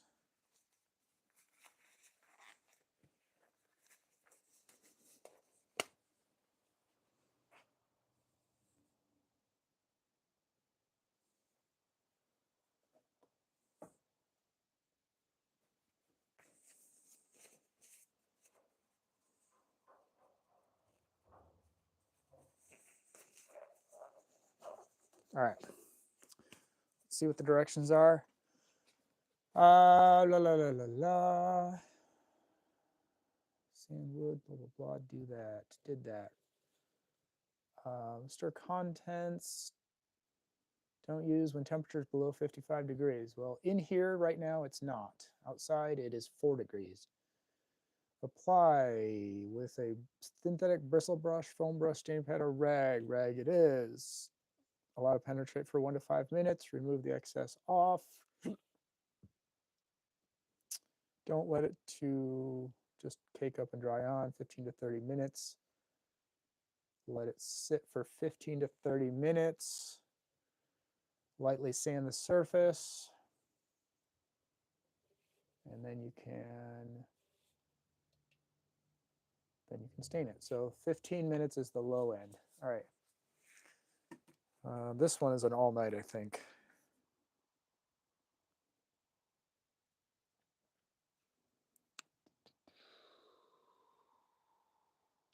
Recoat after 2 hours. Don't sand between coats. So theoretically touchable after 2 hours.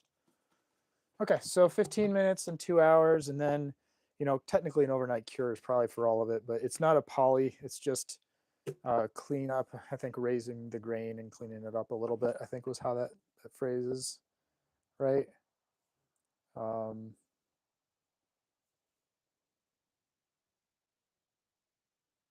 Yeah, lightly sand the surface with 220, which is what that purple one was. Okay. Okay, we're just going to do that then, because I think I'm not, I can't guarantee we have anything other, like this is not an oiled surface. So we're gonna try to mimic what they've done there with what I've got. Which, to be fair, is probably not the right material, but that's all right. Let's give it a good shake. A little dribbly.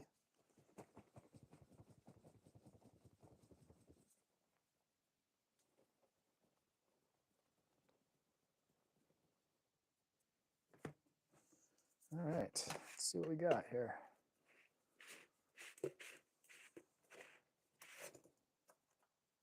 A little foamy. That's okay.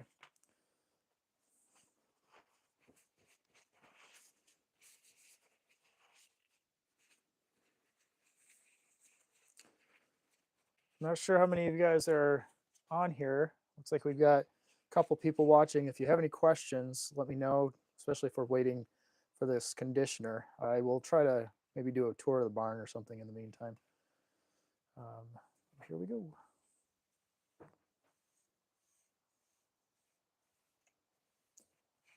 And I will get those cracks sealed up.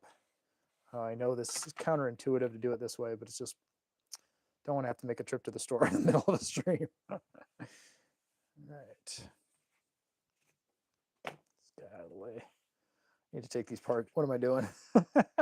Getting ahead of myself here.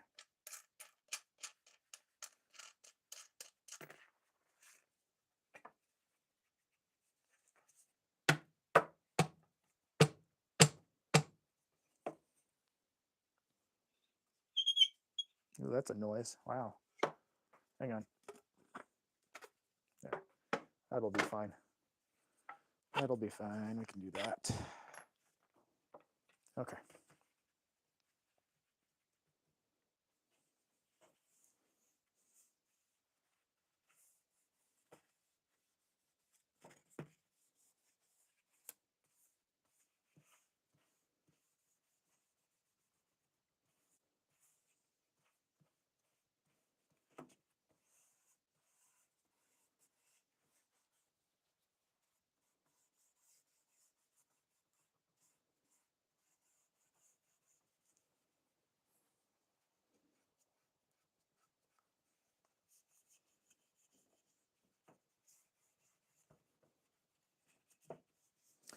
You know, and if I find out it's supposed to have a groove in it or that she needs a groove in it, I'll router that groove in and just reapply this. That way I'm not, you know, I don't know, overcomplicating this right now. Okay. All right.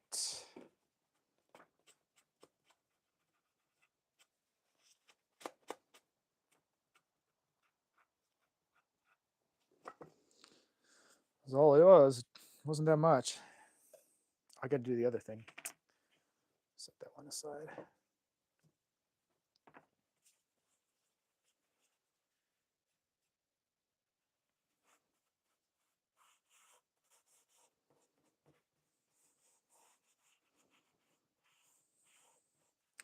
It's like the grain raised up when I was using that other stuff, so that's all right.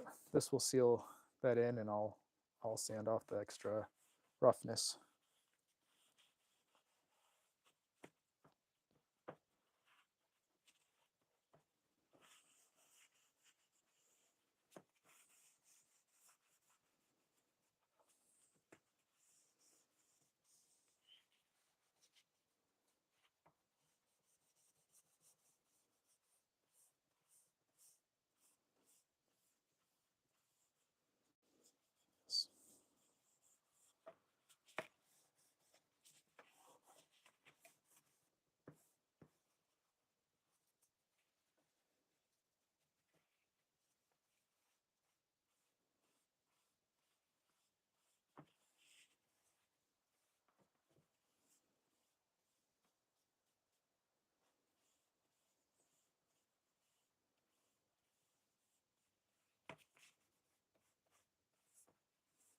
All right, I think that does the trick.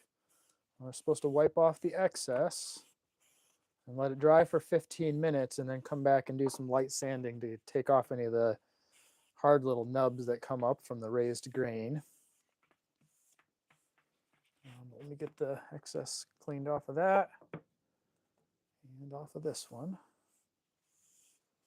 Kind of like the color even without the stain on it, but it'll be all right.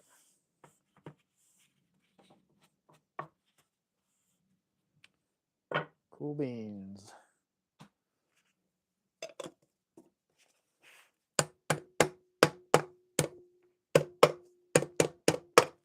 There we go. This one's done. These are going to wait. We'll get those in a second.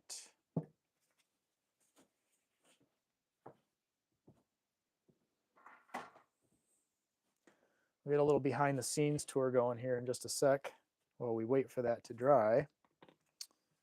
And then we'll roll the stain on it. And I'm not going to live stream the stain drying. That seems absurd. Have people literally watching paint dry. All right.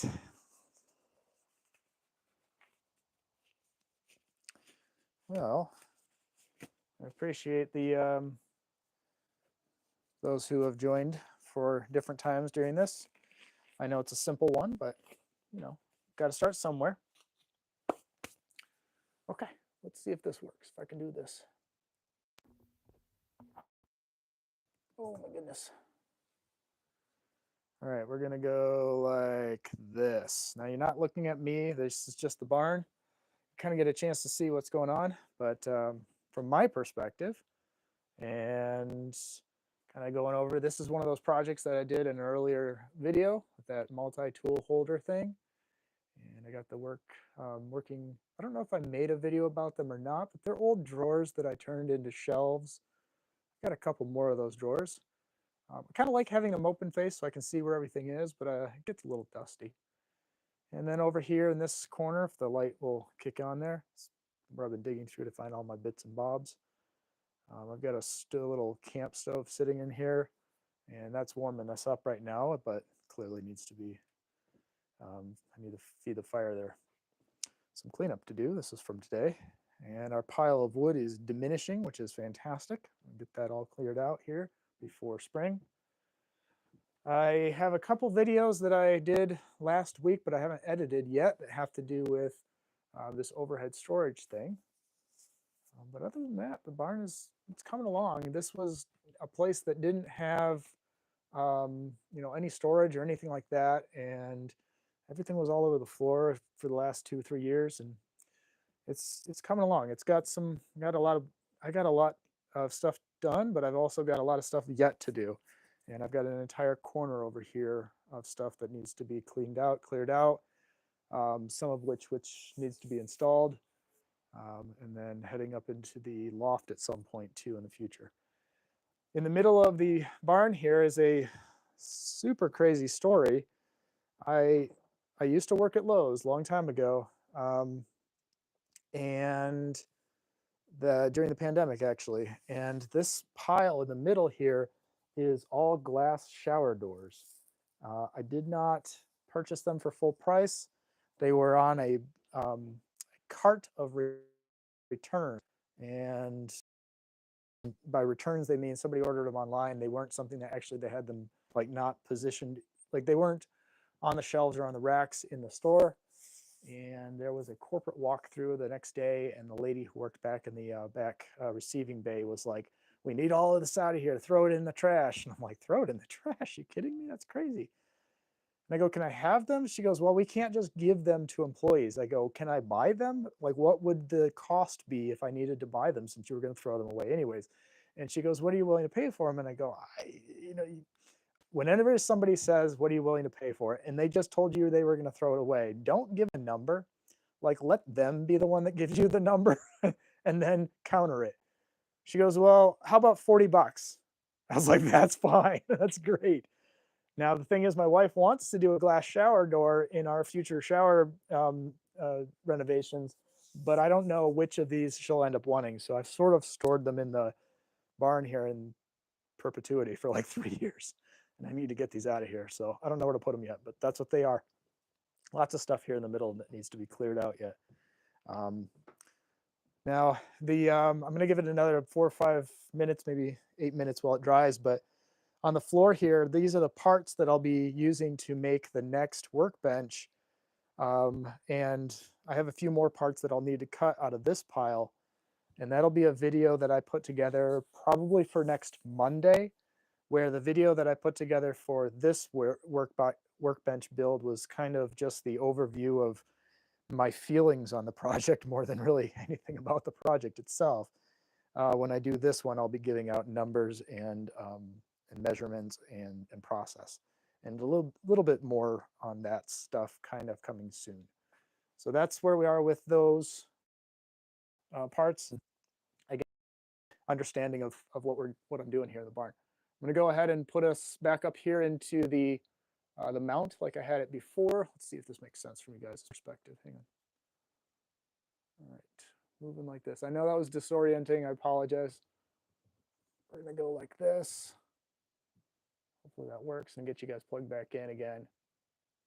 Hopefully it doesn't break the microphone. I don't know how the microphone. Okay. We're still a little damp to the touch, so I won't be able to get on that right away. But I'm pretty happy with where we are with it. The glue situation, I keep complaining about it, not doing anything about it. Trying to think where we have that in the house. If I can just run in and grab that real quick. Problem is, I know where it used to be, but we've been moving things around in the house. I don't know where anything is anymore. Well, since we're waiting for glue to dry anyway, or paint to dry anyways, this is the unfortunate side of having purchased a lot of glue back in, like, I guess 2011 is when I bought this. I don't do a lot of woodworking, so this is kind of been around for a while, but it got frozen at one time, and I asked a guy about it, and he goes, "Oh, just add some water to it, it'll be fine." So now it looks like cheese.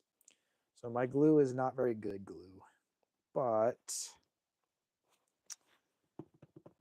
I'm getting jumping ahead. I don't think I'm going to do this. Let me run inside while I'm waiting for this to dry. I will be right back, and we'll see if I can find that super glue stuff to use for this.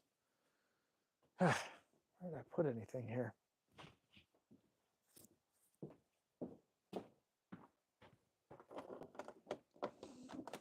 Oh, I'm frozen in. Are you kidding me? Whew.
Found it.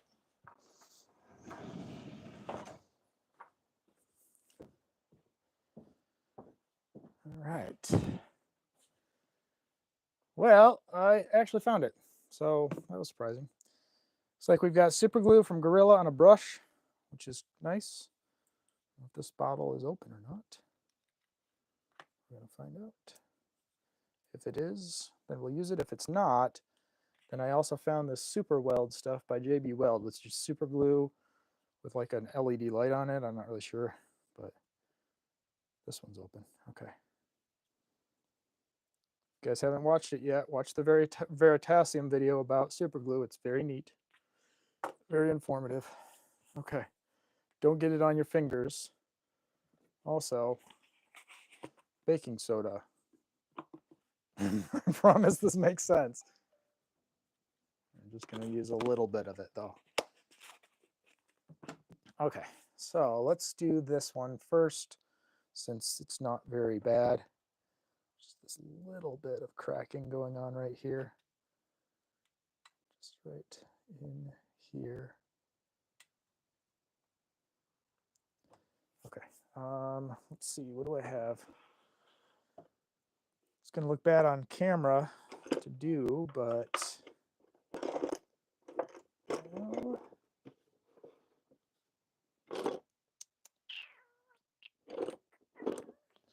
oh, that'll work. This tiny little screwdriver here I can use just to put a little bit down in there.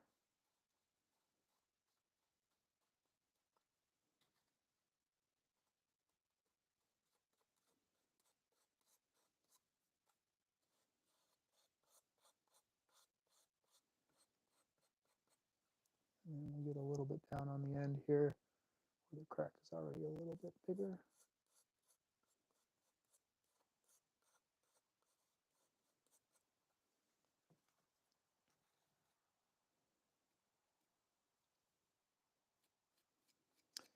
I mean, I don't really know if this is an appropriate way of doing this or not, but this is the way I understood to do it. Just you pack the crack full of baking soda, which is extravagantly porous, and then you put super glue on it, and it'll bond these two together very quickly. This essentially has a lot of holes in it, a lot of little crevices and stuff in the grains, and acts to accelerate the bonding of the super glue. So now that I've got that on there, take a little piece of this tissue paper and just wipe off any of the excess so I don't have to sand it free later. Okay. And let's do the trick.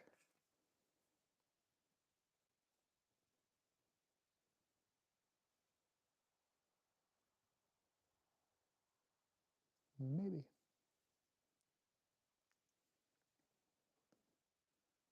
No, it's gonna like squeeze out too much. Just guaranteed. Hang on. I swear it was open. Maybe it's a brush, not a squeeze hole thing. Yeah, oh, it's a brush. It's weird. Okay. Leave it up to innovation. Make something weird. Oh, that smell is super glue.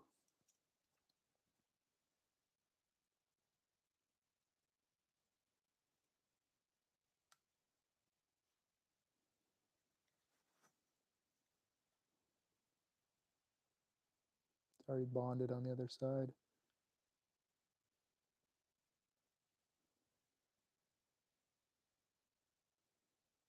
Actually, kind of like the brush. It's a good idea. Whoever came up with that, thank you. All right. So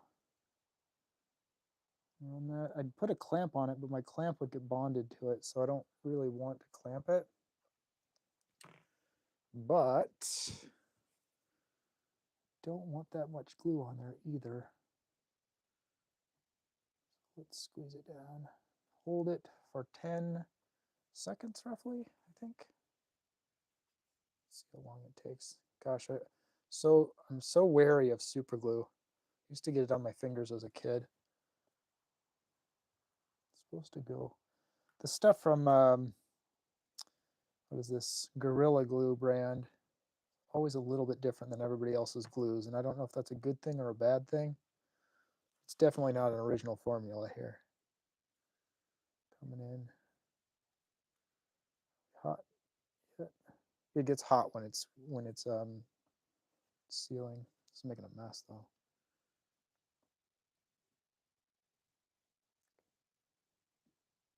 Just hold that end piece there.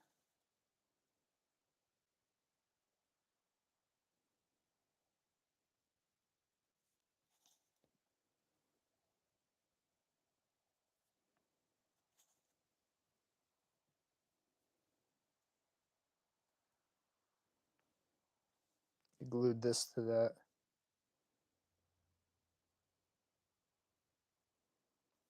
If you want to make an accelerant that you spray on, you can mix some baking soda and water, but I didn't have another spray bottle I could use for that right now. All right, we'll give that just a second and we'll sand off that excess. All right, now this one, let's see here.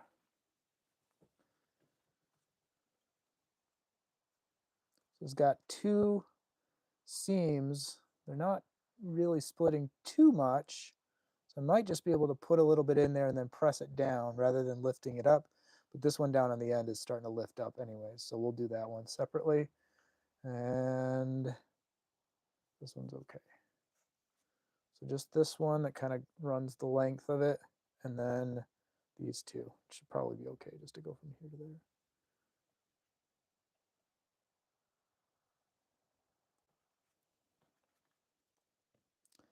Hope this app is using my microphone. If it's just using the on-camera mic, I apologize. It's probably pretty quiet listening to me.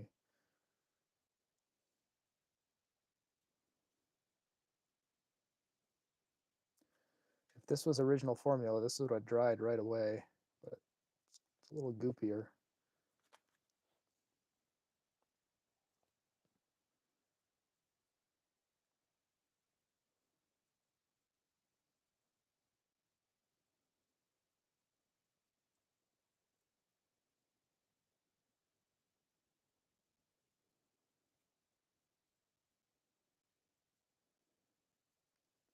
If you're wondering, yeah, it is kind of normal to use super glue in woodworking.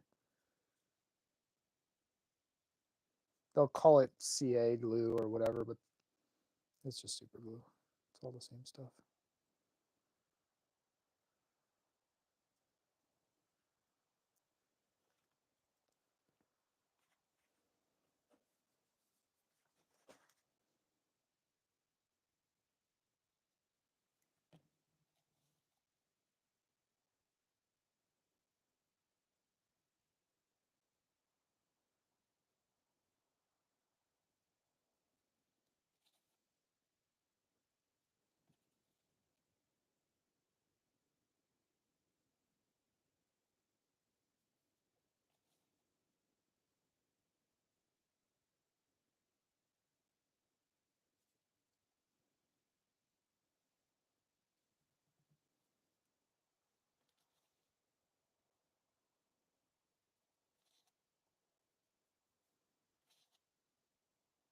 Kind of hoping this works because it's kind of killing two birds with one stone, as I had to lightly sand the surface of this wood after the sealant had cured anyways. So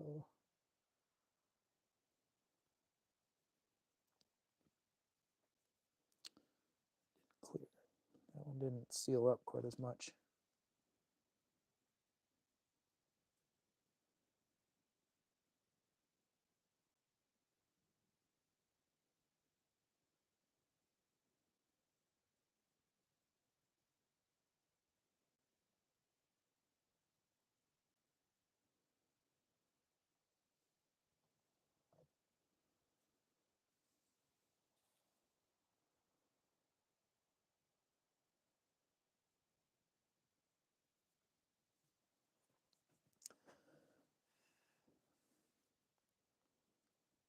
So unfortunately, this is not something super glue is not something you can blow on to make it dry out faster. It's not how it works. So you kind of just have to wait for it to do its thing. All right, how did we do? A little soft there still, but I think it'll harden up once this is set for a while. It's pinched together at the end here, and that seems pretty good. That one's good. That one's good. So let's work on this piece down here, and then should be ready to sand it for that final stain. And be good to go.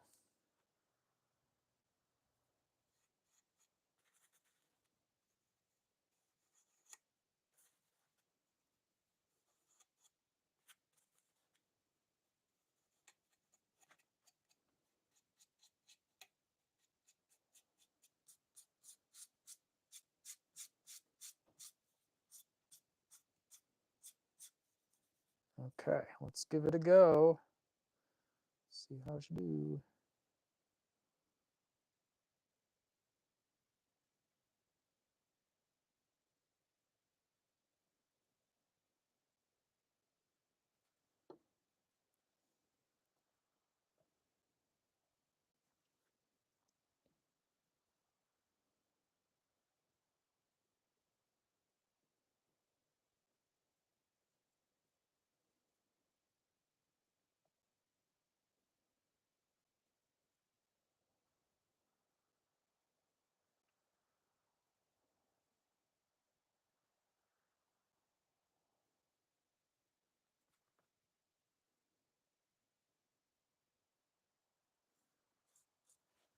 Okay, gonna get that put away nice and tight. Smell of super glue, man. All right, let's pinch that down. Hang on to it for a couple seconds, and it should do the trick.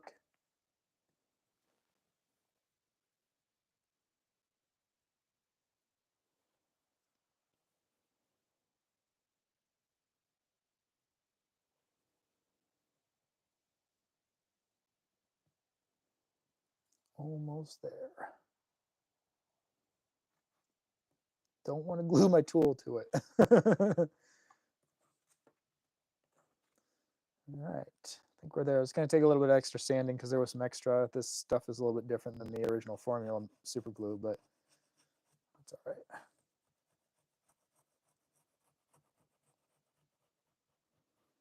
All right, give that a few more seconds. Actually, I'll clean it up real fast here. Accelerate that process. So tempted to rub my finger across it like you would with hot glue, but do not do that. It's a bad idea.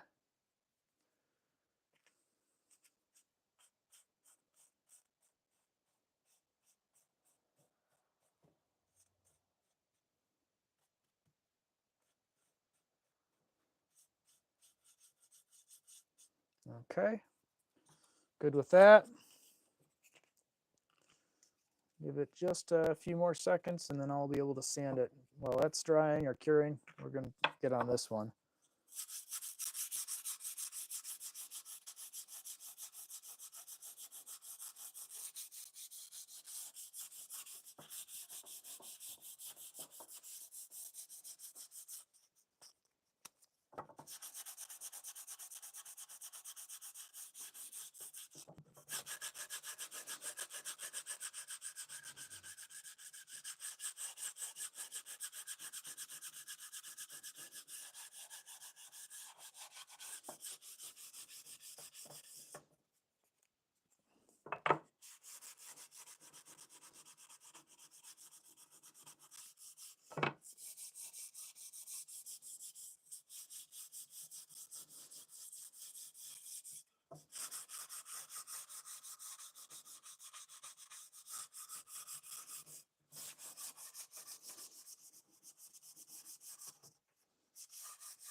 A little discoloration on it, but I think that's just because I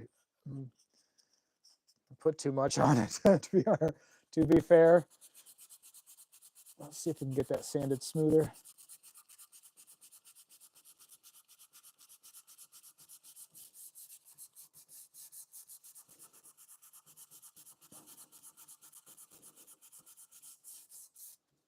That'll do it. That's all right.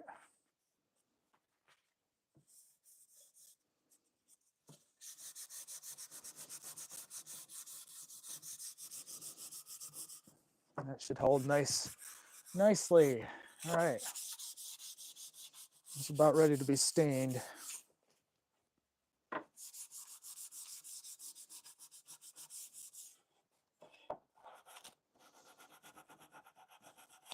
have to get going soon.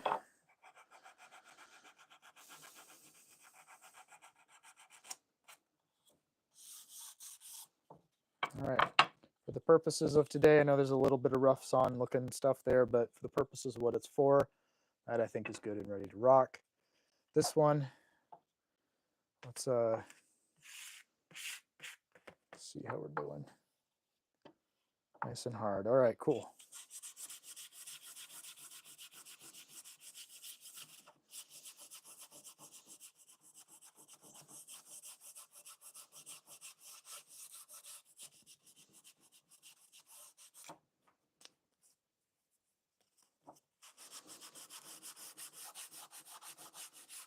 Doing okay.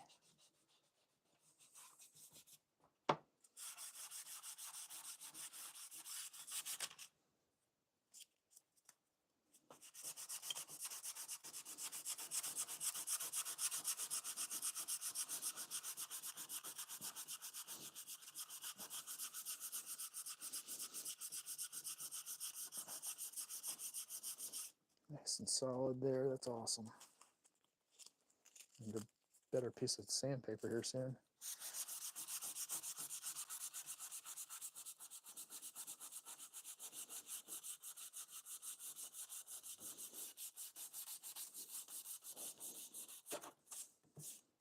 Now, one thing I don't know is how that glue is going to affect the stain penetration. I guess it doesn't matter too much. We're going to do it no matter what we do.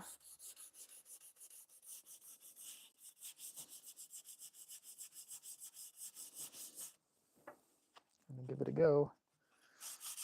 Find out the hard way.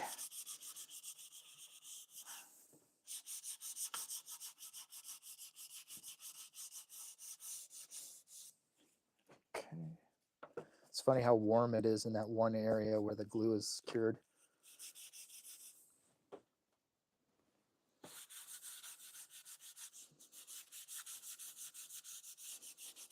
All right, for what it is, I'm satisfied with this level of smoothness. It should be good. All right, let's clean off this mess real quick so I don't get it into the stain.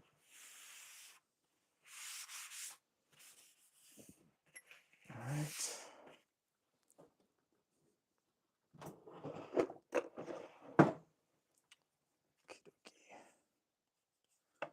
A little bit there in the end.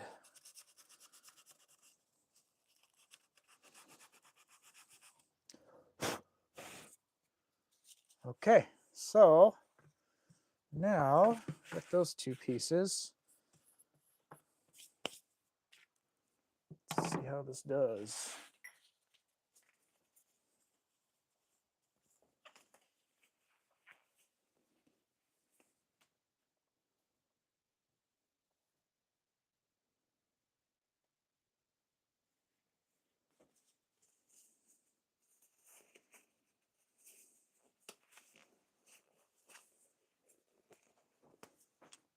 This stain. Now the stain we're using is it says premium oil-based wood finish penetrating stain. The color is Jacobine 2750. Why am I using that color? Because of the stains I had, it was the only one that visually on the tin looks about the same color as what these pieces of wood already are. Now I anticipate this color darkening the aged section a little bit more. But that'll be on the bottom, so I'm not too worried about that color mismatch. Let's see how it does. We'll start with the bottom, the dark spot first, and then we'll just flip it on that face.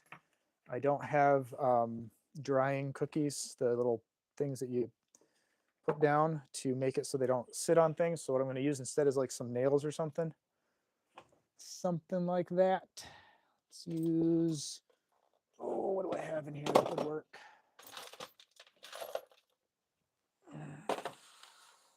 A pile of junk. Let's go with 2 big old nails. Check these out. All right. It's crazy square nails that came out of the barn. They were being used as pegs, I think, to hang stuff on. All right. Same deal. Let's get this one shaken, not stirred.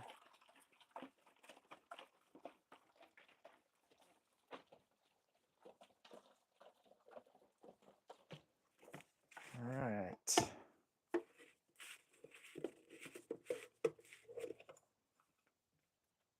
Nice and colored. Probably only need what's on the lid. Doesn't take much.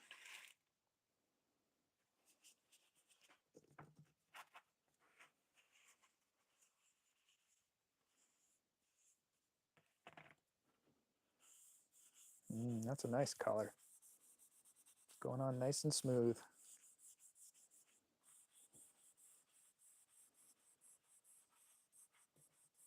Soaking right into that area that was all white from the super glue, right into there without any issues at all.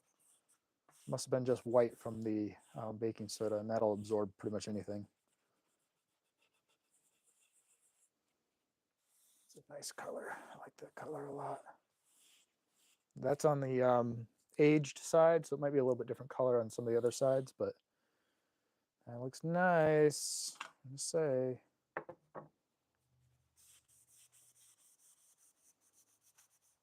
We'll get a little bit more on here.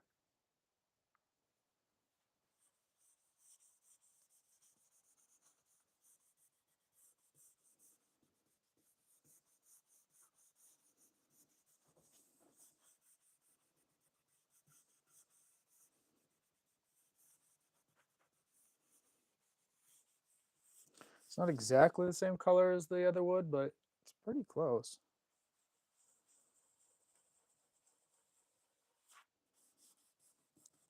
And for my purposes, rather for my wife's expectations, since she doesn't know I'm even doing this, she expected me to eventually, but I think she forgot because she bought it like a couple weeks ago, and it's been sitting in the corner of the living room against the wall. And yeah, so there's that.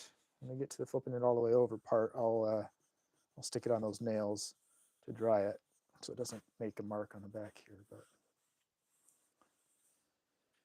all right, a little bit of that baking soda still there on the table.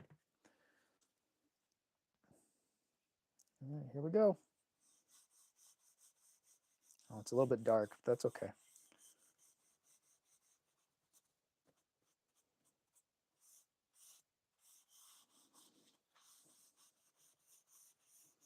Oh yeah, you can see a discoloration here where the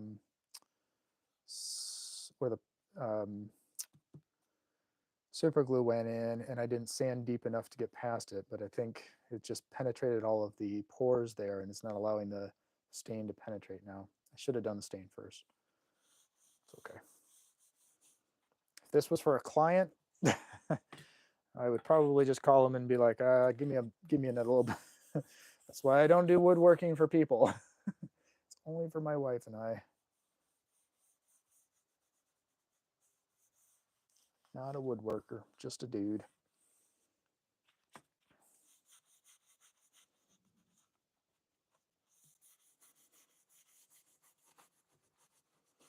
So it's a little bit different color. It'll work, but it's okay.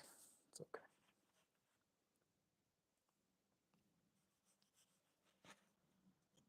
It's not quite as yellow or orangish colored, I guess. No, we'll see how it comes out.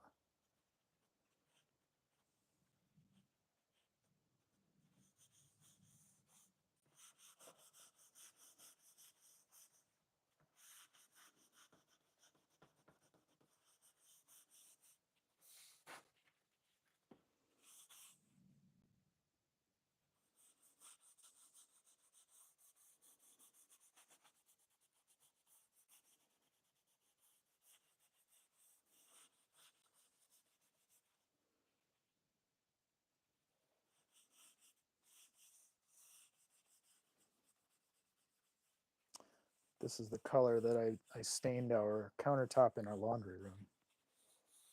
That's why I have the stain.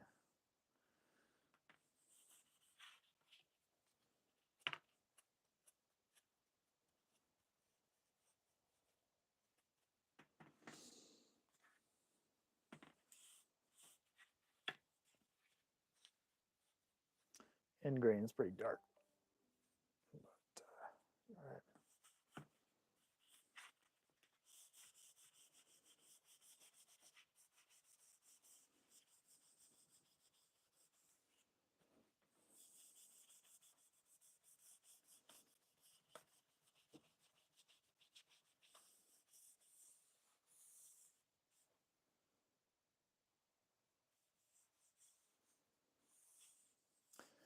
I know this live stream is long, but I am going to put it up as public if people want to watch it later on, catch up with it, I guess. A couple people came and went throughout that, and I appreciate that. It's not really that important. It's just one of those things I thought would be kind of fun to do since I had to do the project anyways.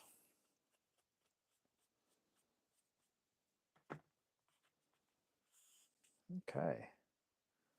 I'm going to set that one on the little nails here to dry while I'm working on the other one. And move on.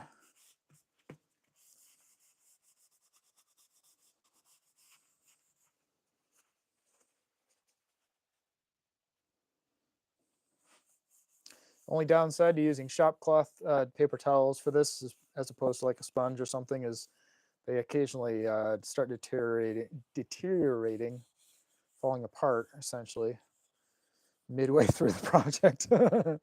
So other than that, it's basically the same process. Just using a rag. I know I said I was going to make that the bottom, but I really like that. Let's see how the actual top that I had designated as the top originally comes out in just a second. I'm going to do the end grains first.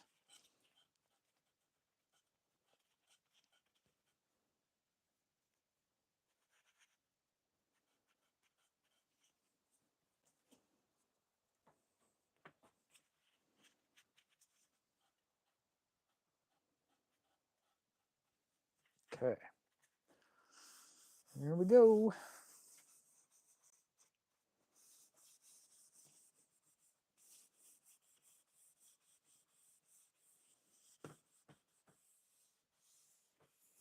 Actually looks pretty good.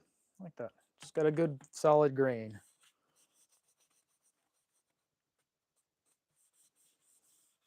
Like I said, I think this is old growth fir, based on what it came out of and everything else was in the area. And I think this will look pretty nice once it's all cleaned up and dried and nice waxed coat or oiled coat. Not really sure what I'm going to do with the final to seal it in, but it should do the trick. Okay, I think I'm happy with that. We're going to leave it at that. Let's get the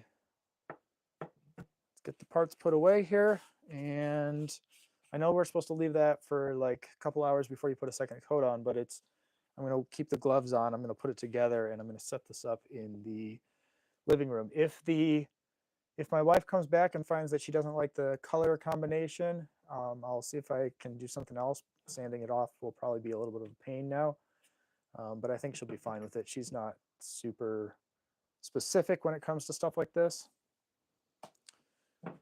and likes the mixing of colors. She's a color person. Okay, that is that. Those are the parts. This I'm going to put back in the house so I don't forget where it came from. And the other one that was a red thing, I think I put it away already. Baking soda goes in the house. Oh no, there it is. That one was mine. It should be out here. So this goes in the house. These go back in the cabinet. Hang on.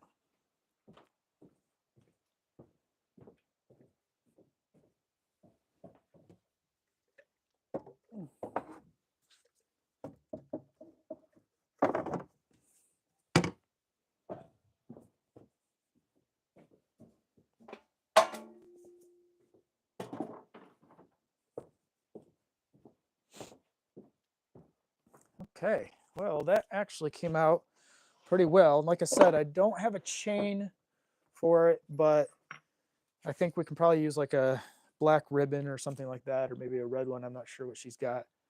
And that should do the trick. So let's put the baking soda to the side, sandpaper, box of stuff, magnifying glass. That's a different project. Okay. Now, let's take these gloves off so I don't get the stain on stuff. All right.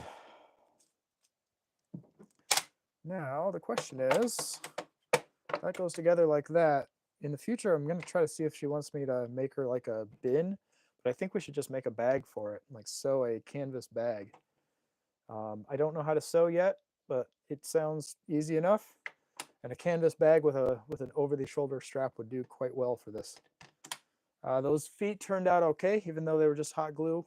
I think they'll be all right now. They shouldn't scratch the floor. Yep. And overall, I'm satisfied with what has been accomplished in today's project. You remember here, we've got, that was the top, and the grain has to match in order for these to be the top and bottom, I think. Right? Nope. I think it was this. Doesn't look like the grain matches there, does it? Do that wrong? Yeah, that's the square side, so that's the front side. That's unfortunate. That's okay. That's interesting. Okay.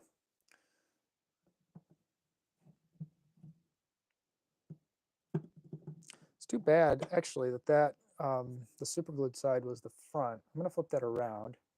We'll punch in from the back. And this will now be the front, and it'll look better. Let me hammer that into place.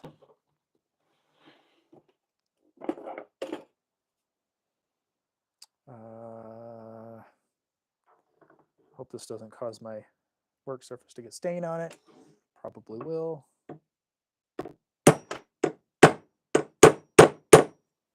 Yep. Yep. It's inevitable. It'll probably clean off.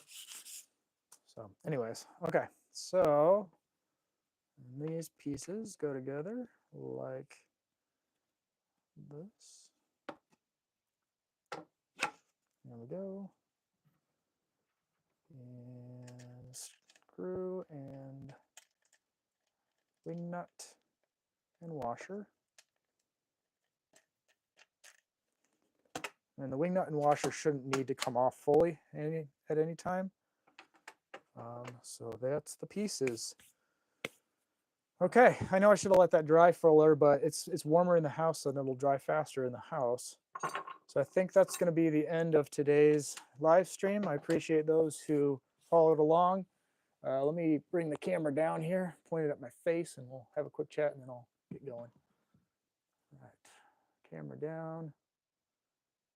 Let's do this.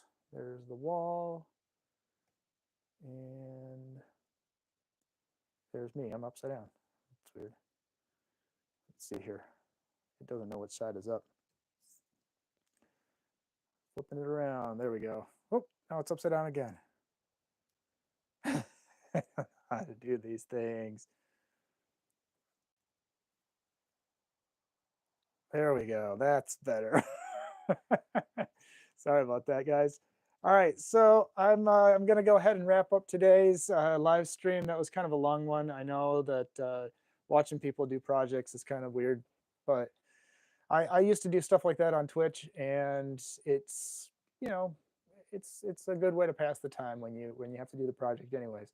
To those who came and went throughout, appreciate that. It's worth taking a look at what I'm doing in the off time sometimes. And the next video should be out by next Monday, if not a little bit sooner than that. I always try to post them right around noon to 2 p.m. Eastern Standard Time. And yeah, should be it. Again, my name is John Decker. This has been a random project, I guess. I don't know what to call these. But it's been a project live stream. So thanks for following along. I appreciate it. I'm going to go ahead and wrap this one up, and I will see you guys next time. I should post the live streams aren't very common for me. In fact, this is the first one I've ever done. I should probably be posting them in the community announcements. I did that this morning, but I don't have that many followers, so it's not that big a deal. All right. How do we stop this crazy machine?